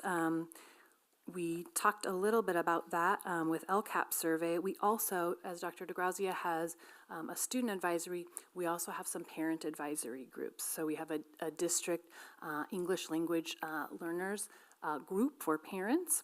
And we also have, of course, our PTA, and those are just a couple of family and community voices. This LCAP survey, yes, it's February 4th. And then lastly on this slide, family and education nights. And we really have tried in the things that we've presented for adults, we've really tried to include kids in those too, because we know babysitting can be hard. And we also know that if kids attend with their families and with their parents or caregivers, they're more likely to engage in conversation about the activity. And so we like to kind of feed in some talking points for families where we can. So we strive to curate events that are both educational and fun. Our family education event are designed for families to attend together and learn new information. So we have things such as Screenagers documentary film series. It's a 4-parter. We'll invite you to come on Wednesday. It's going to be right here for the second installment of Screenagers. And we're having movie theater style treats, so it should be fun. The Spartan Garden cooking class has been hugely successful, and I actually was really bummed. It was kind of bittersweet because last Saturday was our last event, and it was our most well-attended event. We had almost 30 students and families, and we tried to keep them small so it would be intimate, but it was a resounding, when are we doing this again? So it was very, very cool, and it was a really nice occasion for kids to learn some kind of low-lift dishes that they could prepare either without supervision or little parent supervision at home. So we were excited to have that event. We'll continue that again next year. The Power of Now was very successful and well attended last year. That was early college information that we really targeted at our 7th to 9th grade students. We know that Tartan University does a fabulous job at the high school of getting information out to high school families. But what if you want to start earlier? There's a lot of information, a lot of misinformation. So we'll look to do something similar to that again. The targeted family attendance nights, I already kind of touched on. And then we've also had and will continue to have mental health resource fairs, both for our district supports that are available and then some of our partner supports that are available. And I think we're ready to go on to goal number 4 rather. So I'll turn it back over to Dr. Navarro. So goal 4, I'm not going to go through goal 4. Actually, we have other people coming up. But goal 4 is our safe schools, and that's physically safe schools and digitally safe schools. So Tammy Fry is going to come up and talk about physically safe schools. Good evening. Under the physically safe schools, we have our SRO, Campus Safety Staff Emergency Response Trailer. So Glendora Unified School District has 2 school resource officers. That's Officer Morrison and Officer Argueta. One is stationed at Glendora High School and the other floats between our sites, both providing coverage for the entire district as needed. We hold quarterly articulation meetings with one or both of our SROs, Glendora Police Department representatives, GUSD personnel, including the union presidents and representatives from the high school, continuation high school, middle schools, and elementary. These are to address concerns and discuss upcoming events and holidays that we want to bring awareness to Glendora PD. Additionally, campus safety staff is present at all locations with noon duty staff at elementary schools and campus safety personnel at middle and high schools. The Glendora Unified School District has recently obtained or wrapped a incident response trailer. Click over one. Yep. This is one of the pictures of it being wrapped. The incident response trailer is going to be a versatile mobile resource designed to support emergency response and preparedness efforts within the Glendora Unified School District. Equipped with essential tools and supplies, the trailer will serve as a centralized hub for addressing various emergencies, including natural disasters, security threats, and medical incidents. Its key features will include first aid supplies, communication devices, safety equipment, and material for coordinating crisis management.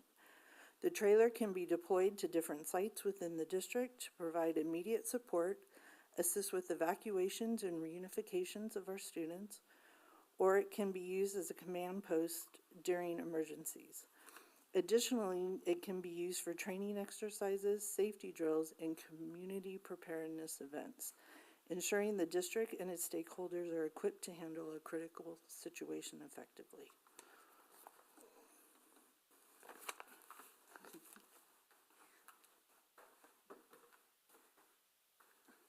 Hello, good evening. Let's all shake a bit and wake up. No. I know we got a lot of data and a lot of information, and I'm kind of here to bridge the goal from physically safe to digitally safe. We live in a digital world, and so it's important for us to also keep in mind how we can utilize technology to enhance school safety, and not just like things that you might see up there like MFA or data backups and keeping our data safe, but actually keeping our physical beings safe. So the first thing on the list there under the key elements is Raptor. No, we didn't introduce dinosaurs to campus. Raptor is our visitor and volunteer management system. So it is an online platform that we introduced a few years back to manage our visitors on campus. So every visitor that comes to campus registers as a visitor and is screened with an initial kind of Megan's Law clearance to check for sex offender registries in the database. And so we're ensuring that every individual that comes onto our campus has been cleared to be around the children that they may be exposed to while on campus. And then we implemented this year an online volunteer application. So now all of our volunteers as well are able to volunteer through an online portal, uploading all of their documents, and really streamline the process so that now we have a more efficient way of tracking volunteers across all sites. So now we have centralized communication about our volunteers regardless of which school they're at. We can see their profile across the entire district. So we have more integrated communication about who's on what campus, and we have digital logs about their sign in and sign out so that we can track activity. Not only does that help keep our students safe, but it helps keep our volunteers safe, because if there is a disaster, then we can go back and pull Raptor logs and see who was on campus so that we can make sure that we are looking for them if they are missing. So that really has helped to enhance safety of our physical beings through technology. Some of the other things are really just about data. So like MFA, multi-factor authentication, was implemented this year. So anybody who signs into their district email, for instance, they're going to get a pop-up that says, hey, you have to authenticate that you're yourself. Some people find it very annoying, but it's an extra step to have to prove that you are who you say you are so that nobody can get access to the data that we have that is confidential. And in the same way, we're protecting data by having robust backups, both on premises in our server rooms as well as in the cloud, so that if something happens to our backups here on the premises, then we can always restore from our cloud backup. So we have multiple ways to back up our data so that if something does happen, there's a disaster or there's some kind of an attack or incident, we have things in place so that we are not kind of like dead in the water. We're able to recover in a timely manner. And then around like cyber safety and keeping kids safe online, keeping our staff safe, we're doing things to really guide them towards more positive digital citizenship and to create a learning environment here while they're at school and using school devices that keeps their learning as the focus. So we have web filtering on student devices. That's 2 layers. So we use our main filter, and then we also have another student layer that is through Securely. Securely, we use classroom management, so teachers are able to monitor student activity in the classroom, as well as like push links and utilize more effective one-to-one digital device management. We also have Securely Filter, where there are rules for different student groups in terms of what things are allowed and not allowed. And then we have another part of our filter, which is Securely Wellness. And so if we see signs of bullying or self-harm, signs of school violence or anything like that in search histories or in documents that are sent and received, then we're alerted to those potentially threatening or harmful activity so that we can intervene.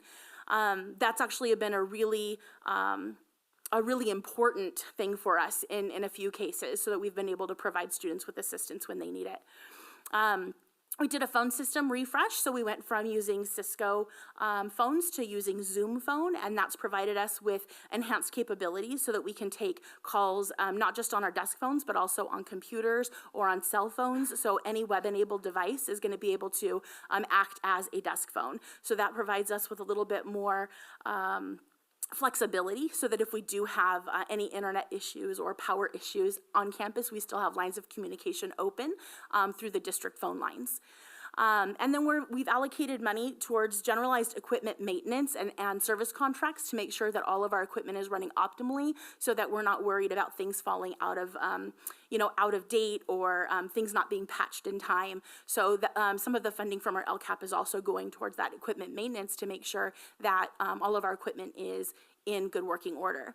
And finally, the last thing on there is simulated phishing campaigns. And so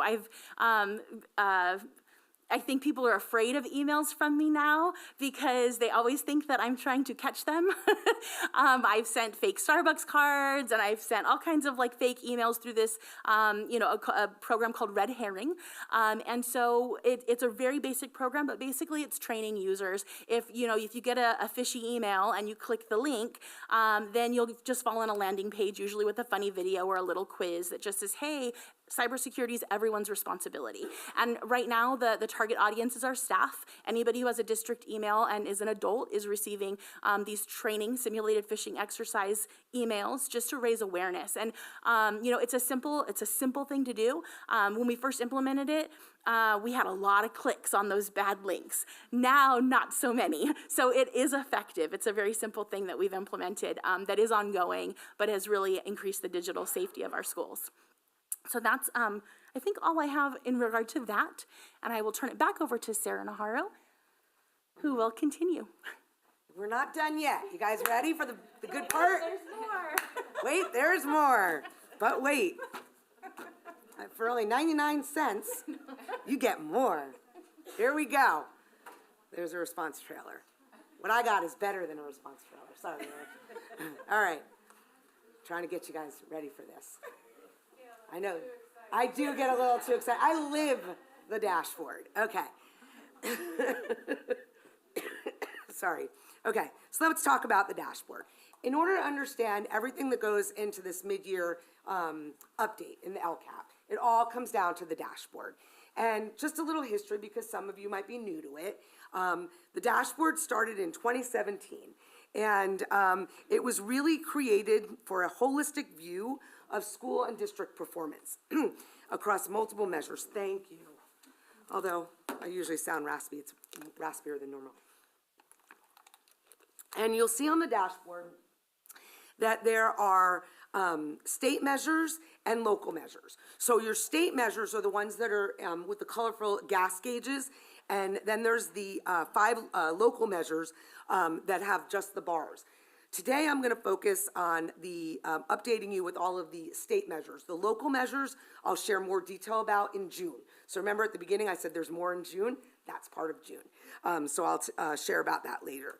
So there's the state and the local. But let me give you a little bit more background about the dashboard. So there's a lot of colors on the dashboard, and I think it's important for you to understand where the colors come from, because the dashboard is more than the colors, and there's a lot behind the colors. So most of the colors come from these 5x5 grids, and the grids are actually different for every level, elementary, middle, high, and for every state indicator. But they generally follow the same pattern. So on one side, it's the current year status, and across the top, it's the change from the previous year. So it's declined significantly. I don't need to read it to you. You can read it, but across the top. And basically, there's numbers in each one of those categories. So for very low, there's a range of numbers and so forth. And then how much you declined or increased those numbers, and then where those intersect then becomes what color you get. And those are broken down then by subgroups so that we can see achievement gaps, and it helps guide targeted improvement, so we can then connect that to our LCAP and to systems of support. So that's kind of the background of the colors. So you'll see colors, and then you'll see those little baseball cards. And on the baseball cards, you'll see the little numbers on the bottom, and those are the number of subgroups in those colors. Last year, when we presented, I went through all the subgroups and those colors. I'm going to present it a little bit different this year. But wait, there's more. A few other things to note. Sometimes it's not a 5x5 grid, but it's a 5x3 grid or a 3x5 grid, because the subgroup or the group that they're looking at might be a little bit smaller. And many of our groups are done by the 3x5 grid. So if our group is 150 students or smaller, it's done by the 3x5 grid. So that's just important to note, because it has then smaller categories like declined, maintained, or increased. So the categories get a little bit smaller. And one other thing to note, if you ever are clicking around in the dashboard, if you look at the little baseball card, you will see that it'll say on the right, state. And if you click on the state, you'll be able to see the comparison for that indicator to the state. Now, generally, the dashboard was not designed for comparison between school to school and school and district to state. It was really designed for schools to compare themselves year to year, to look at growth.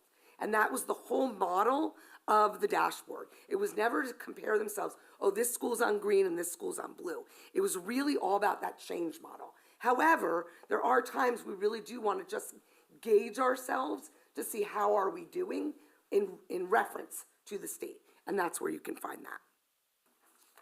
Okay, so let's look at our district. And here are our district demographics. One thing to remember about the dashboard is summative information. The dashboard came out December of this school year, or actually the Friday before Thanksgiving. It came out.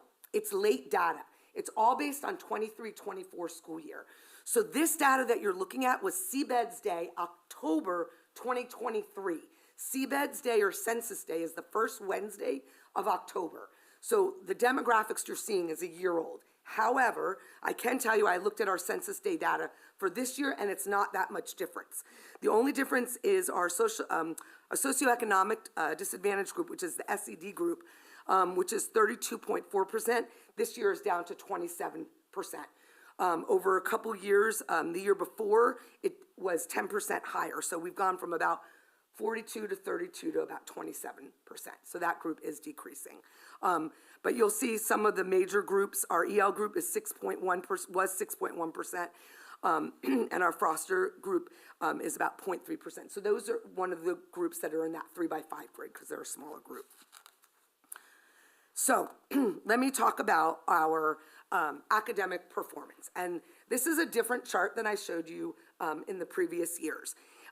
In your packet, not in the presentation, but I did give a separate packet that shows how each indicator is calculated. And this academic indicator is one of the more difficult indicators to explain, because they present it in two different ways. On the dashboard, the academic indicator is presented with distance from standard, whereas it's also presented in another way as percent of students proficient and above. So you often hear it as saying percent above or at or above standard. So in the academic indicator of language arts, we're actually at 61.22%. You don't see that on this chart. It's in a different area. But this is, on the dashboard, they say distance from standard. And what you'll see on this chart is you'll see the colors, but they don't tell you much if you don't know what they mean, right? So on the chart, it has what the color is. So it is high, green is high, blue is very high, and so forth. So you'll have high, medium, low, very low. And then it shows you the current level. And then it also shows you what the previous level was. So you can see why there was a change and whether they maintained or whether they increased or decreased. So why I think this chart is really important, because the color, yes, why it's important, what's more important is that column where it says change level. Did the school maintain or did they increase or decline? Because remember, they're comparing from one year to the next. So that's what we really want to focus on. Where's their increases or where there major declines? When the schools present their data, they're going to go into it in a little bit more detail. So this is just a summary data of the district. I will tell you, when I look at the data from 2019, pre-pandemic to post-pandemic, we have declined. We were 36.9 points above standard, and now we are 23.9 points above standard. So there is a little bit of a decline, but we're bringing that up. When we look at the data deeper, writing is our strength in the area of English language arts, then reading, then research, then the area of listening. There's 4 domains, and that's the order of our strengths. So, excuse me. Oh, that's fun. Here we are with math. Very similar chart. In the area of math, we have 50.77 students at or above standard. Since in 2019, we were 15.8 points above, and now we're 0.2 points above. So again, we have declined since pre-pandemic, but you'll see some of our schools have increased. So if you look at that change level, that's the column that I want to point out. You will also see that at elementary, we do have areas that many of our schools have declined in math. So that's definitely an area that we're focusing on. That's why this data is so important. It helps drive our instructional focuses. The area of concepts and procedures has been a strength for us, and the area of problem solving has been an area we want to continue focusing on, which interestingly enough is the focus area of the new 2023 math framework, which we are starting to focus on, which will be a focal point of the new math adoption. So it connects to our data as well. Okay, the LP. This is another one of those more difficult dashboard indicators to understand, but basically it's the progress of our English learners from one year to the next. You'll see not all schools have colors because not all schools have significant subgroups of English language learners, especially looking at them from one year to the next, because they have to have the group from, second grade to third grade to fourth grade, and so forth. So they have to have 2 years worth of data.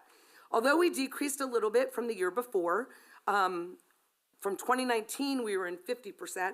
Last year, we were at, I believe, 51.3, and then we were, 2 years ago, and then we were at 45.3. It's important to note that 38% of those increased one level.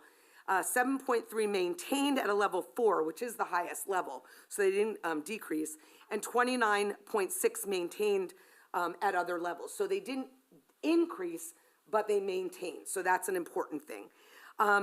This current school year, we did reclassify 41 of those students, and that's our focus, and we only have 16 students left at a level 4. ELs, you can be at level 1, 2, 3, or 4. We only have 16 students left at that level 4 that we haven't been unable to reclassify that we're working on. So we're really focusing on that group. Science. So science this year was new on the dashboard, and you'll see it says for information only. So science is a new indicator. They are still working with the state board to decide how they want to show that in detail on the dashboard. So remember when I was saying sometimes they show it as percent, and sometimes they show it as distance from standard. Right now, they're showing science as percent, which is 38.23%. However, it looks likely that they're going to show it as distance from standard, similar to language arts and math. The challenge is that science is only given in 5th grade, 8th grade, and 11th grade. So it doesn't give the same picture because it's not as many students. So that's why they're struggling to how they want to do that. 5th grade was 41.92%. I broke it down by grade level. 8th grade was 41.49%. And 11th grade and a couple 12th graders were 32.4% last year. Our strongest science was earth science, then physical science, then our life sciences. All right, you still with me? Got a couple more. Okay, our CCI, our college and career indicator. So the college and career indicator has lots of different factors that go into it. So you can be either college prepared or career prepared. And there's many bullets that get you to that. So a few examples of those. You could have a 3 or higher on your state tests in language arts or math for college prepared. You could have an AP score of a 3 on 2 or more of your AP tests. You could meet your A to G. You could have college credit courses. You complete your CTE pathway. You could have military service. You could have 3 or higher in certain CTE classes. You could have some dual enrollments. There's lots of different ways to meet college and career, okay? We, what I have in this chart is you'll see that we increased a little bit, 52.5% as compared to 51.1%. But what I think is even better is last year we had 29.6% that were not prepared, and we're moving them out of that category. So if you look, 26.6% this year. So we're decreasing and moving them into approaching prepared, and then we'll move them up into prepared. So we want to celebrate those small successes. And then chronic absenteeism, I don't need to read all of the data on this slide because Josie did that earlier and she read it in the subgroups. But again, what I want you to notice is look at that change level on this one.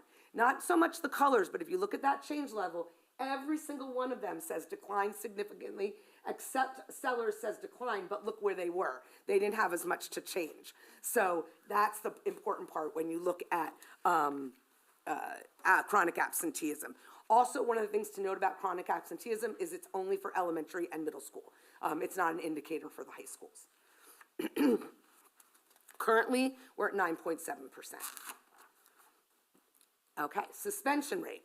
The suspension rate also is one where you want to see it declining, not increasing.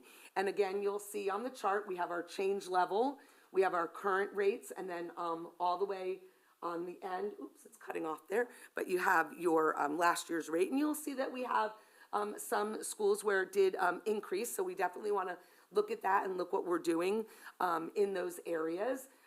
You'll see some schools maintained. Remember, this is one student. It counts the student once they've been suspended one time. So right now we have a little over 72 students that have been suspended this school year, which if you look at our total last year, which was 140, we're looking that we're pretty much on the same track as last year. So we'll probably be on a maintain for that. And then graduation rate. So it's a 4 and 5 year graduation rate, so it accounts for anybody that graduates in the summer as well. So we have a very high graduation rate. This is a very positive area for us. So we have 95.2%. Glendora High School was 97.7%, and Wickham is at 76.1%. So that, and this is one area that we can kind of gauge ourselves with the state. Like I said, I don't normally do that, but in this area, the state was at 86.7%. So you can see that that's definitely a strength for our district. And then this is my favorite slide, because I love all the colors. Now, this what used to be my favorite slide, then I went to the 5x5 grid data, but I do think this still is my favorite slide. This is my favorite slide for the school sites and for our district, because it is the most telling slide. This slide really is the slide that we use for the LCAP, which is, remember, the mid-year update, and really drives what we need to do, because this is our student group equity report slide. And what this slide does is it shows us all of our student groups, and then it shows us all of those indicators.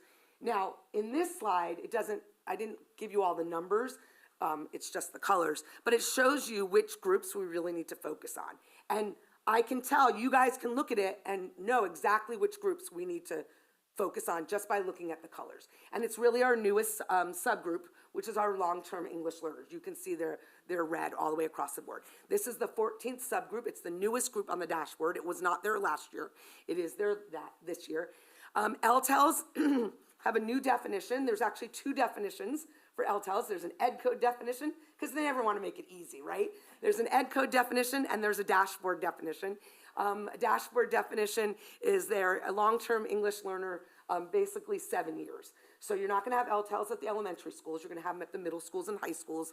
But as I said to all of our principals, an LTEL is not just a middle school and high school issue, because if they're LTEL by then, what we've done at elementary school is impacting them. That means that they were an English language learner and they haven't been able to be reclassified. They stayed there and we haven't been able to exit them. So that's a group that we really need to focus on. I did look at some data currently. Out of our LTELs, we have 71 of them that are in special education. So that's really where some of our overlap is. It's our challenges. So we're looking at how we can support them in their reclassification. But this chart, like I said, it really gives us an indication, and it tells us what we need to do and where we need to focus on. And then it drives what we do and how we support all of our students. And, the last thing I want to say about that is that actually I'll go to here, is it really looks very similar to last year. Our basic colors across the top are exactly the same. So we maintained from one year to the next. So from 2023 dashboard and the 23-24 dashboard, those colors across the top are pretty much the same. Our colors in our subgroups adjusted a little bit, especially in the area of chronic absenteeism, where they all moved up. So successes, we had no overall areas in the red. We had small positive changes, and we maintained from the previous year. English, language arts, math, chronic absenteeism, suspension, and grad rates were all above that state average. We had 6 of our 9 schools had no overall areas in the red. We had our Asian subgroup were all in the green and the blue. Most of our schools had a suspension rate in the green, and our chronic absenteeism, we talked about that. Subgroups all moved up, some from the red to the orange and others from the orange to the yellow. So those are all things to celebrate, and all from those actions in the LCAP. Some things that we want to focus on, I talked about that, our new LTEL group, really focus on moving those reclassification and looking at our special education academics and the college career indicator, and looking at our foster youth in the area of discipline.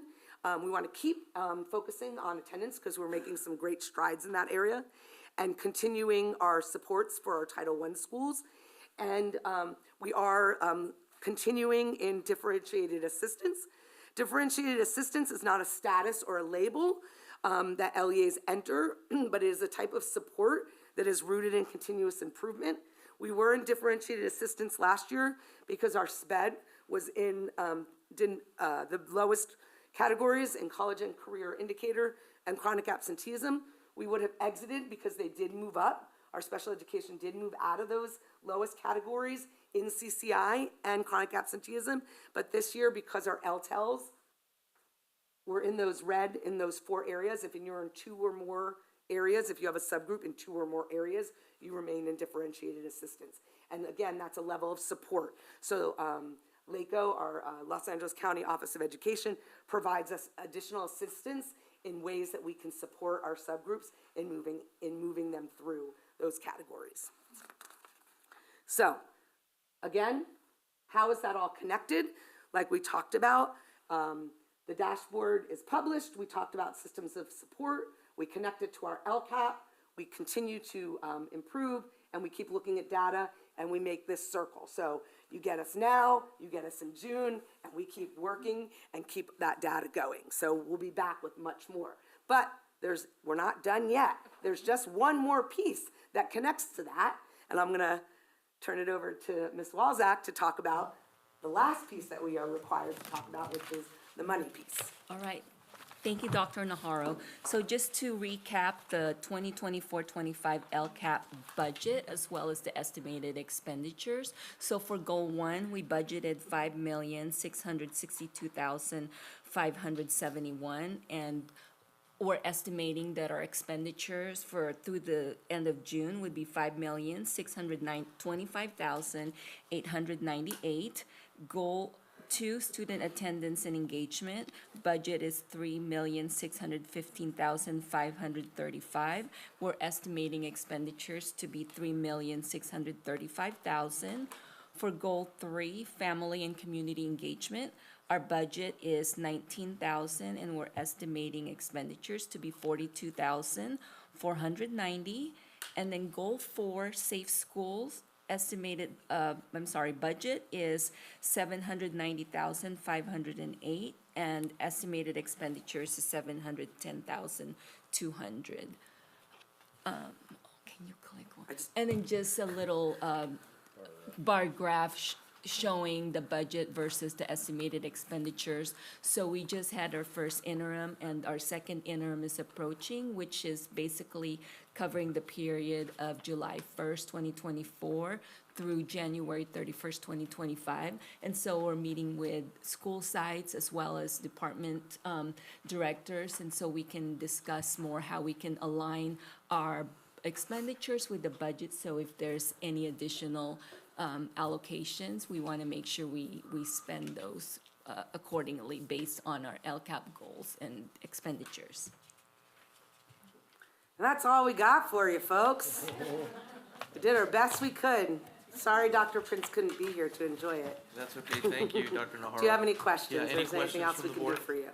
I do, and I'll start my way backwards since it's fresh in our memory. The budget for the family and community engagement was like, estimated expenditures is like twice the amount. Can you tell me why?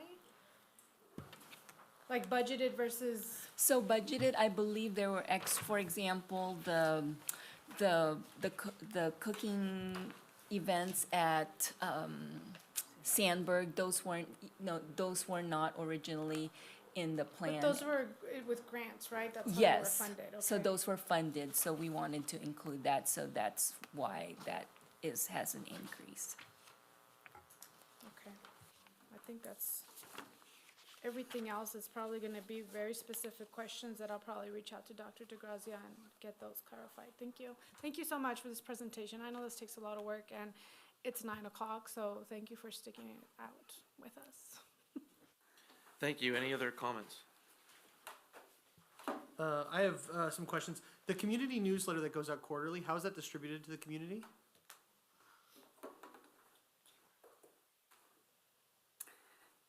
So it goes out to our school community via some of the channels we talked about, Parent Square in particular. And then I send it to Mr. Sina at the city, and then Mr. Sina sends it to his distribution list through the city. Cool. So if people are looking forward to that, they need to look at for the Chamber of Commerce to find those. Exactly, yes. Okay. Sounds good. I'm trying to think. There was some discussion about digital citizenship. Do the students go through any training protocol on digital citizenship academy or anything like that before they take on? I know in the back end, it sounds like we're doing a lot of our stuff to take care of them and look over what they're doing. But I mean, as far as training and implementation on kind of reinforcing appropriate use on their end, do we go through anything like that with them? It's always something that we're looking at since things are changing so rapidly, and what we would have taught them 5 years ago may not even apply, now, or it applies in a different way today. And so we lean a lot into Common Sense Education, has a digital citizenship curriculum, as well as our Ed Puzzle subscription allows for Ed Puzzle Originals, which is a kind of a curated video set with self-paced lessons. We do a really good job, I think, during Digital Citizenship Week in October of hitting it hard hard, especially at the elementary level where students are first kind of dipping their toes into what it is to be in the digital world. And then I think at the high school, a lot of it is about digital footprint, right? And so it varies by grade level and by age. And I think that I've seen some really dynamic lessons in classes around digital citizenship and digital etiquette even. I was in a middle school classroom earlier this year and saw a fabulous lesson on just how to compose an email and knowing your audience and what it means to CC versus BCC and what reply all means, which I think that we could all use a little reminder on sometimes. And so, yes, I think that, we're doing a good job right now, but, good is good. I'd like to be great. So we're always pushing forward. Every teacher does have a digital citizenship tile on their ClassLink Launchpad that links to our district-supported digital citizenship curriculum, so they can pull from that at any time to incorporate that into their lessons. Awesome, thank you. The incident response trailer, I know you had mentioned like communication devices, first aid. So how is this stuff differentiated from what would be like in the deep closets at each school site? And how many, like I imagine if there was something like we just saw, there'd be multiple sites impacted. So is that something that it would drive essentially to one school and another, drop off communication, go to the other? And so I mean, essentially how many sites can we support with the stuff that's in those trailers or that trailer? Well, our goal is to support all sites with the trailer. Just recently, based off the fires, we'd have a central area that the children would be evacuated. I've sat in numerous meetings recently where some of those fires, they had to evacuate the kids 6 different times to different locations as the wind progressed or so I know the city of Glendora is divided up into 4 divisions.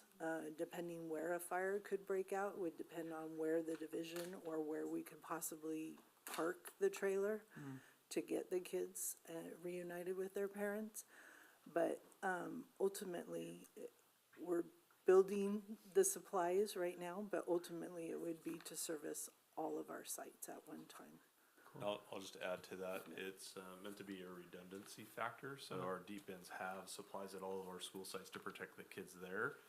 This is more of a mobile command center. So it will have supplies, but it'll also have communication devices. So we learned a lot a few years ago where we had to relocate Stanton because there was a active shooter outside in the community that was approaching Stanton. So Stanton went on a lockdown and GPD issued an evacuation of the site. Everything was safe, but we had to evacuate those students to Citrus College. And although district did a great job, we recognized that we needed a lot of support. And so having everything in one trailer, easy ups, porta potties, anything we would need to do to help support our kids in any type of disaster and reunify them with the kids, that's what this trailer is for. Got it. And in the event of like the evacuation, we would get buses, I'm assuming, quickly to the sites? Yeah, when we had to do, with Stanton, I was principal at the time when that happened, so I can speak to that very, very clearly. We used city buses. Citrus actually used their vans, because we don't have, our own buses. Unfortunately for us at that time, it was a little bit difficult because it was the dismissal time of all the local schools, of course, right? But anybody gave us buses that they could, but we used all the city small buses, and then all of the Citrus buses, and then all of the local school districts sent their buses, and everybody sent buses, and we were able to get everyone out safely. But having that, the response trailer would have been nice, because although we had stuff on our campus, we weren't on our campus. We had to go to an off-site, and we weren't able to bring everything with us at the time. So it would have been nice. Yeah, and I know when we were talking about physical school safety, there was one of the things that we were discussing was noon aids. At some point it was brought up, the noon aids. Are there, I imagine, systems in place for, like, I know when I would drive by Cullen, the side gate, they'll accept kids sometimes in the morning through there, and then I'm sure there's a systematic time in which they get locked down to keep the campuses closed. Okay, and that's all systematic with do noon aids facilitate that? Or are morning aids facilitating that? Locking the gates. Generally at the school sites, custodians lock the gates. Okay. All right. Sounds good. Thank you so much. Oh, and the last question. I'm so sorry. As far as the chronic absenteeism, so it seems like we're doing so much better, which is wonderful. And I'm assuming that, with the kids in class, we're gonna start to see some of these other areas that we're looking at improvement starting to go up, That because is the hope. they're coming in, That right? is the intent, yes. Okay, so we would anticipate that at the next dashboard, we would be able to see those, hopefully, is the idea. That would, that's what research would tell us. Okay. Right? But there are other factors Variables, yeah. that go into that. But yes, that would be one factor that we would hope to have a positive impact on our scores. Cool. Thank you so much. I appreciate all your hard work. Yeah. And it's really cool. It's like, of course, this is something that's supposed to be super easy to digest, and it becomes It is overwhelming, Yeah, yeah. and, But I appreciate the explanation and walking us through it, so thank you. And thank you to the team for being here. Trustee Munoz, any questions? No questions. Thank you. It was very informative report. Thank you, Sarah. No, go ahead, Monica. Do you have another question? No, go ahead. I'll wait until you're done. Okay, sorry, just forgot one more thing. As far as avid schools, it said that we have 7 out of 9. Can you tell me which are the 2 that are not avid schools? Stanton, right? Stanton and Culver. Stanton and Culver. And do we have any plans? I know that we're sending 10 more teachers to the summer program, but do we have any plans on making that be a avid school? I think right now they're working through different goals and initiatives. Okay, thank you. Thank you, Sarah. I have kind of a different approach to it. It's just, I listened to it, I read it, I listened to all of it, and I feel like some of it was redundant from what I already read. But I have some concerns about the glee of success, when in my opinion, more than half of the sites maintained or decreased. And the only time that's good is when it's on the absenteeism. Unless I'm reading it wrong, the math had more sites that maintained or decreased than increased, and so did the ELA. That's how I read the report. And I know you have to talk about the report. But what I would like to hear in the next one is, I'm very happy about all the other things that we're doing to help people feel good when they're on campus, but I really want to focus on the goals and objectives that are going to do what Dan talked about, focusing on, not hoping, but hope.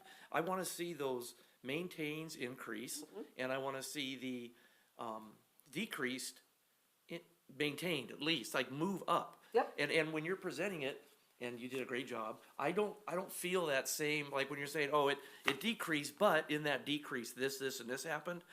I'm more concerned about the fact that it decreased.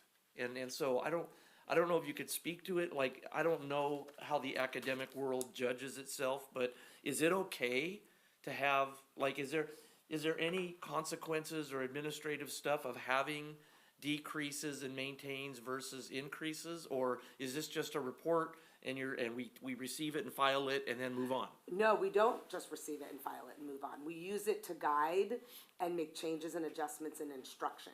So every school and every principal presents their data and uses it in their school plan and presents it to their staff and their teachers, and then digs deeper into it at their school site. So what we present to you is overall data, and then they use that and break it down. I'm not going to present individual, student data here, but we do look at that so that we can provide targeted instruction to the students and use that data and multiple measures. So a variety of pieces of data so that we can group students in the areas that they need so that we can address the skill gaps that are the barriers to having them increase and take that maintain to an increase, or that decrease to a maintain. So like if I'm interested in looking at Lefetra and Sellers and Stanton and Sutherland and wanting to know what specific goals we're doing to change the declined math score to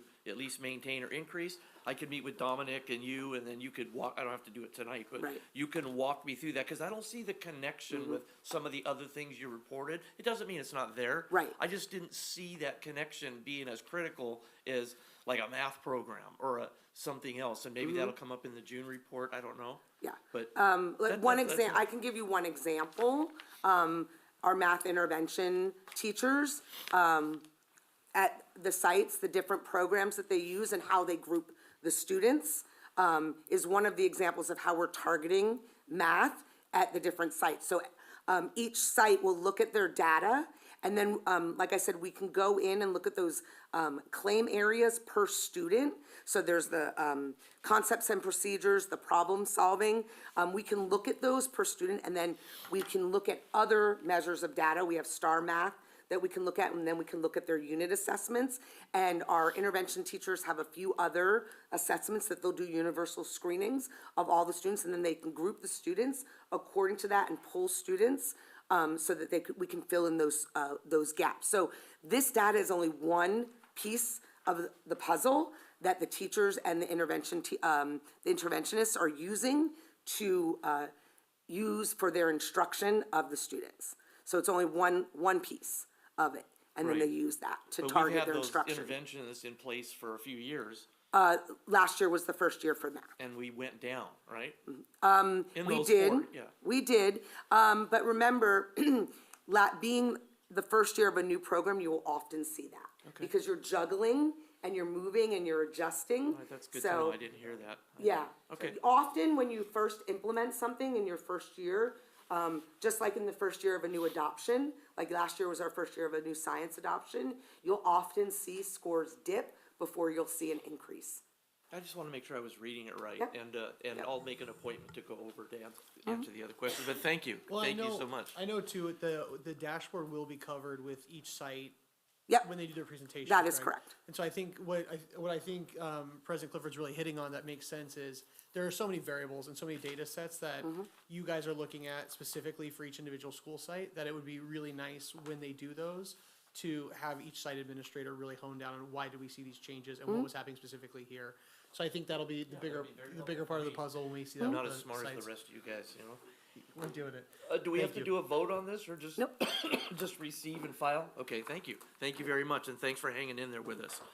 All right, the next item is, item 6.1 now, and it's called the Annual District Audit Report, presented by Jeanette Walzak, Assistant Superintendent of Business Services, our Chief Business Official, and Monique Manzo of Christie White and Associates. And Monique, thank you. If I would have paid attention, I should have reordered the agenda and had you go first, right? It's okay. That's all right, thank you. I live locally, it's okay. Good.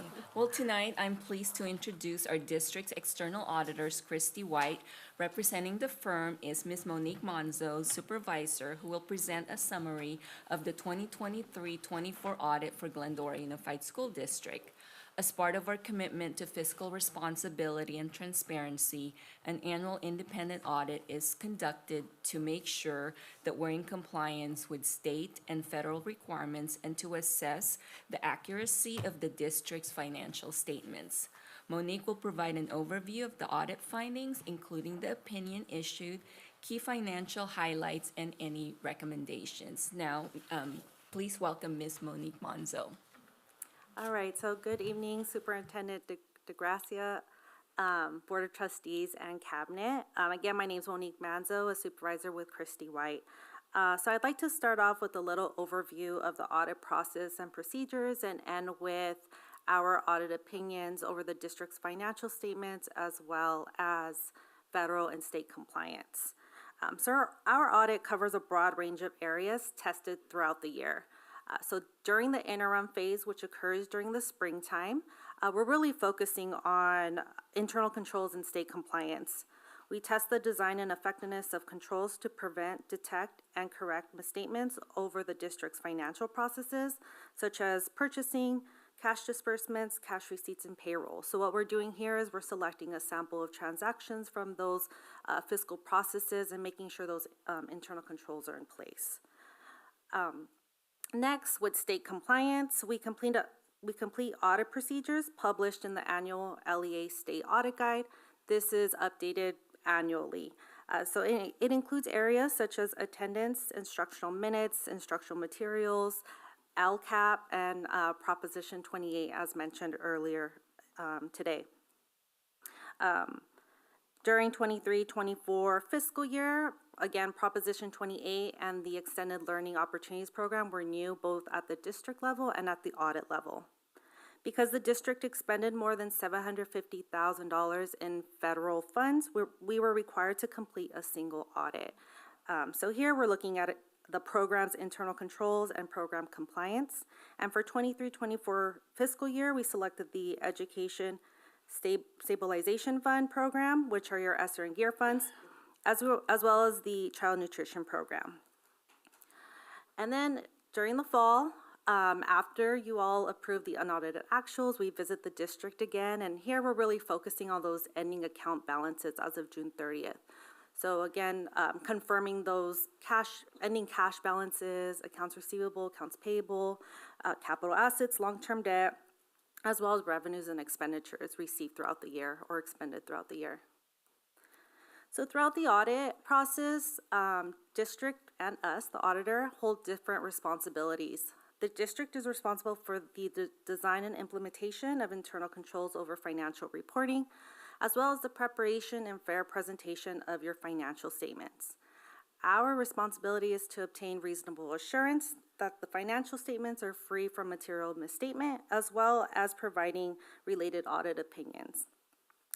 Our opinion does not address the financial condition of the district, as these are discussed, at your board meetings during budget seasons. On page 83 of the audit report, there's this summary of audit results table, and I apologize how this came out on this slide. But I feel like this is the go-to table everyone turns to. It's a nice table that summarizes our opinions and the audit results. So the first opinion issued is related to the district's financial statements. We issued an unmodified opinion, which is the best audit opinion possible, so congrats to your district. No material weaknesses or significant deficiencies over internal controls over the financial reporting process were identified, so therefore there were no findings reported. Next are your federal awards. So again, we looked at your ESSER GEAR program, and we looked at the Child Nutrition Program. Again, an unmodified opinion there, best opinion possible. No material weaknesses or significant deficiencies were identified during testing. Finally are those state awards. Another unmodified opinion. No material weaknesses or significant deficiencies were identified. However, we did report one finding, but again, it didn't rise to the level of a significant deficiency or a material weakness. So again, the finding was a state award finding, and it's related to your unduplicated LCFF pupil count. And there's multiple components to this specific state award, but the component that I'm focusing on is the testing of pupils who are identified as or designated as free or reduced only on your 1.18 CalPADS report. They're not English learners, or they're not foster or homeless youth. It's just free reduced. So here we're required to review supporting documentation to make sure that they were properly designated within the fiscal year. During testing, we identified 9 of 24 students whose application actually supported a paid status as opposed to a free or reduced status. So that error rate of 37%, so 9 divided by the 24 students, was extrapolated over the free and reduced population at the 3 sites selected for testing. So that was La Fetra, Goddard, I hope I pronounced that correctly, and Glendora High School.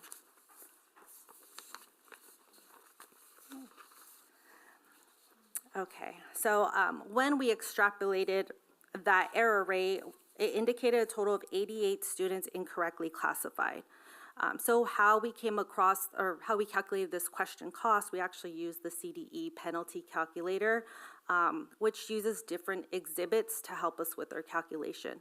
So overall, the question cost comes out to $65,253 for 23-24 fiscal year. Overall, our recommendation is that the district properly review and reconcile the data from the student information system, which I believe is ARIES, your child nutrition system, and CalPADS. So reconciling the data from those 3 systems. Already, the district's management has implemented procedures for 24-25 fiscal year to address this finding. And of course, we will revisit again come the springtime and test the state compliance area and make sure that, those implemented procedures have been implemented. This concludes my presentation of the 23-24 financial audit. I'd really like to thank Jeanette and her team, and also site personnel, LaFetra, Goddard, and Glendora High School, since they are involved with the attendance piece of it all. Thank you for your assistance and hard work for a successful audit. Thank you, Christy, very much. Any questions? Nope. So is this just receive and file also? No need to vote? No. We vote on this? All right, so there's no questions. May I have a motion for approval? Motion, is there a second? Second. All right, there's a motion and a second. Any further discussion? All those in favor? Any opposition? There you go. You did a good job, Christy. Thank you. Thank you again. Thank you, Ms. Monzo, and thank you to the district's business services team, as well as the sites and departments for helping us out with the audit. We wouldn't have been able to do it without you, so thank you. The next item is item 6.2 to approve or ratify the proposal for the 2024 developer fee justification study with SchoolWorks as presented. Is there a presentation for this? Go ahead, Jeanette. All right. So despite the trend of declining enrollment over the past decades, it remains critical for the district to make sure that new residential, commercial, and industrial developments contribute appropriately to school facility funding. While overall enrollment may be decreasing, new developments still generate additional students, creating localized facility needs and ongoing maintenance obligations. The developer fee justification study provides the necessary analysis to support the statutory school fees, which is the level 1 developer fees, that the district collects from developers, helping to mitigate the financial impact of growth in specific area. Just a real brief background. So under the California law, level 1 fees represent the basic mitigation fee, which is adjusted every 2 years. The last adjustment was approved by the State Allocation Board, or ASB, on January 24th, 2024. So therefore, the next adjustment will be done in January 2026. So the current rate is $5.17 per square foot for residential construction and 84 cents per square foot for commercial and industrial construction. Currently, the district's rate is $3.36 for residential construction and 54 cents for commercial construction. The last time that the district increased the developer fees was in June of 2014. So it's been about over 10 years. So to make sure we're in compliance and justify these fees, the district is proposing engaging SchoolWorks to conduct the developer fee justification study. SchoolWorks has extensive experience in preparing the studies and has worked with over 125 school districts following the most recent state fee adjustment, which was a year ago. Their study will analyze projected residential and commercial developments within the district, assess the student generation impact, and determine the extent to which developer fees should be levied. The SchoolWorks cost is $6,250, and it will be funded through the Capital Facilities Fund, which is the developer fees revenue that we receive. We believe that this study is essential in maintaining the district's ability to collect the appropriate fees and make sure that new developments contribute their fair share towards school facilities.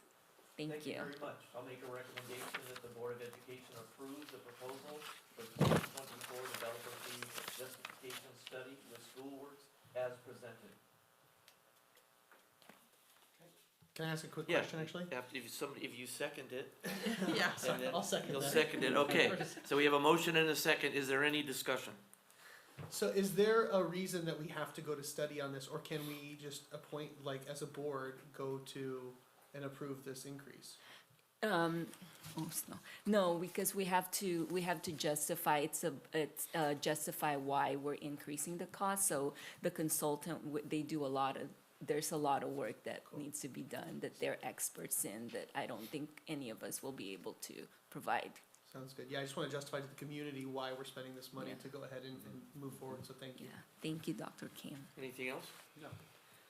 No? Okay, all those in favor? Aye. Is there any opposition? All right, it passes.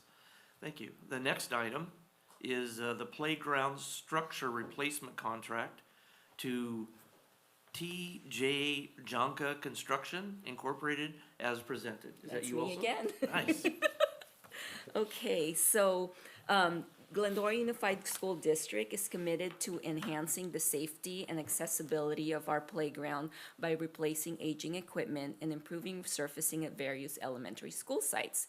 To achieve this, the district issued an invitation to bid on November 28, 2024 for the Playground Structure Replacement Project 202425-2. The scope of this project includes the removal of existing playground equipment and wood chips and the installation of new structures along with the pour-in-place rubber surfacing to ensure improved safety and durability. As part of the district's public bidding process, sealed bids were solicited from qualified contractors. Bids were due and publicly open on January 10, 2025, at which time 4 contractors submitted proposal. After careful evaluation, T.J. Janka Construction was identified as the lowest responsive and responsible bidder. The project, their bid came at $826,262.49, and this is funded through the Expanded Learning Opportunities Program. Thank you very much for that. I'll make a motion that the Board of Education award the playground structure replacement contract to T.J. Jonka Construction as presented. I'll second. There's a motion and a second. Are there any questions? Seeing none, all those in favor? Aye. Any opposition? That, my friend, excuse me, takes us to the consent items. Tonight, the consent items are 7.1, they're item 7.1, but they go from 8.1 through 11.3. And all of those items will go through with one vote unless a board member wants to pull one of those items. Does anybody want to pull one? That being said, may I have a motion? There's a motion for approval. Is there a second? I'll second. Motion and a second. Any further discussion? All those in favor? Aye. Any opposition? Okay, so that takes us all the way to the bottom, I believe, and that is, it's 12.1. It is 9:31. I missed it by 1 minute. Adjourn the meeting. Thank you.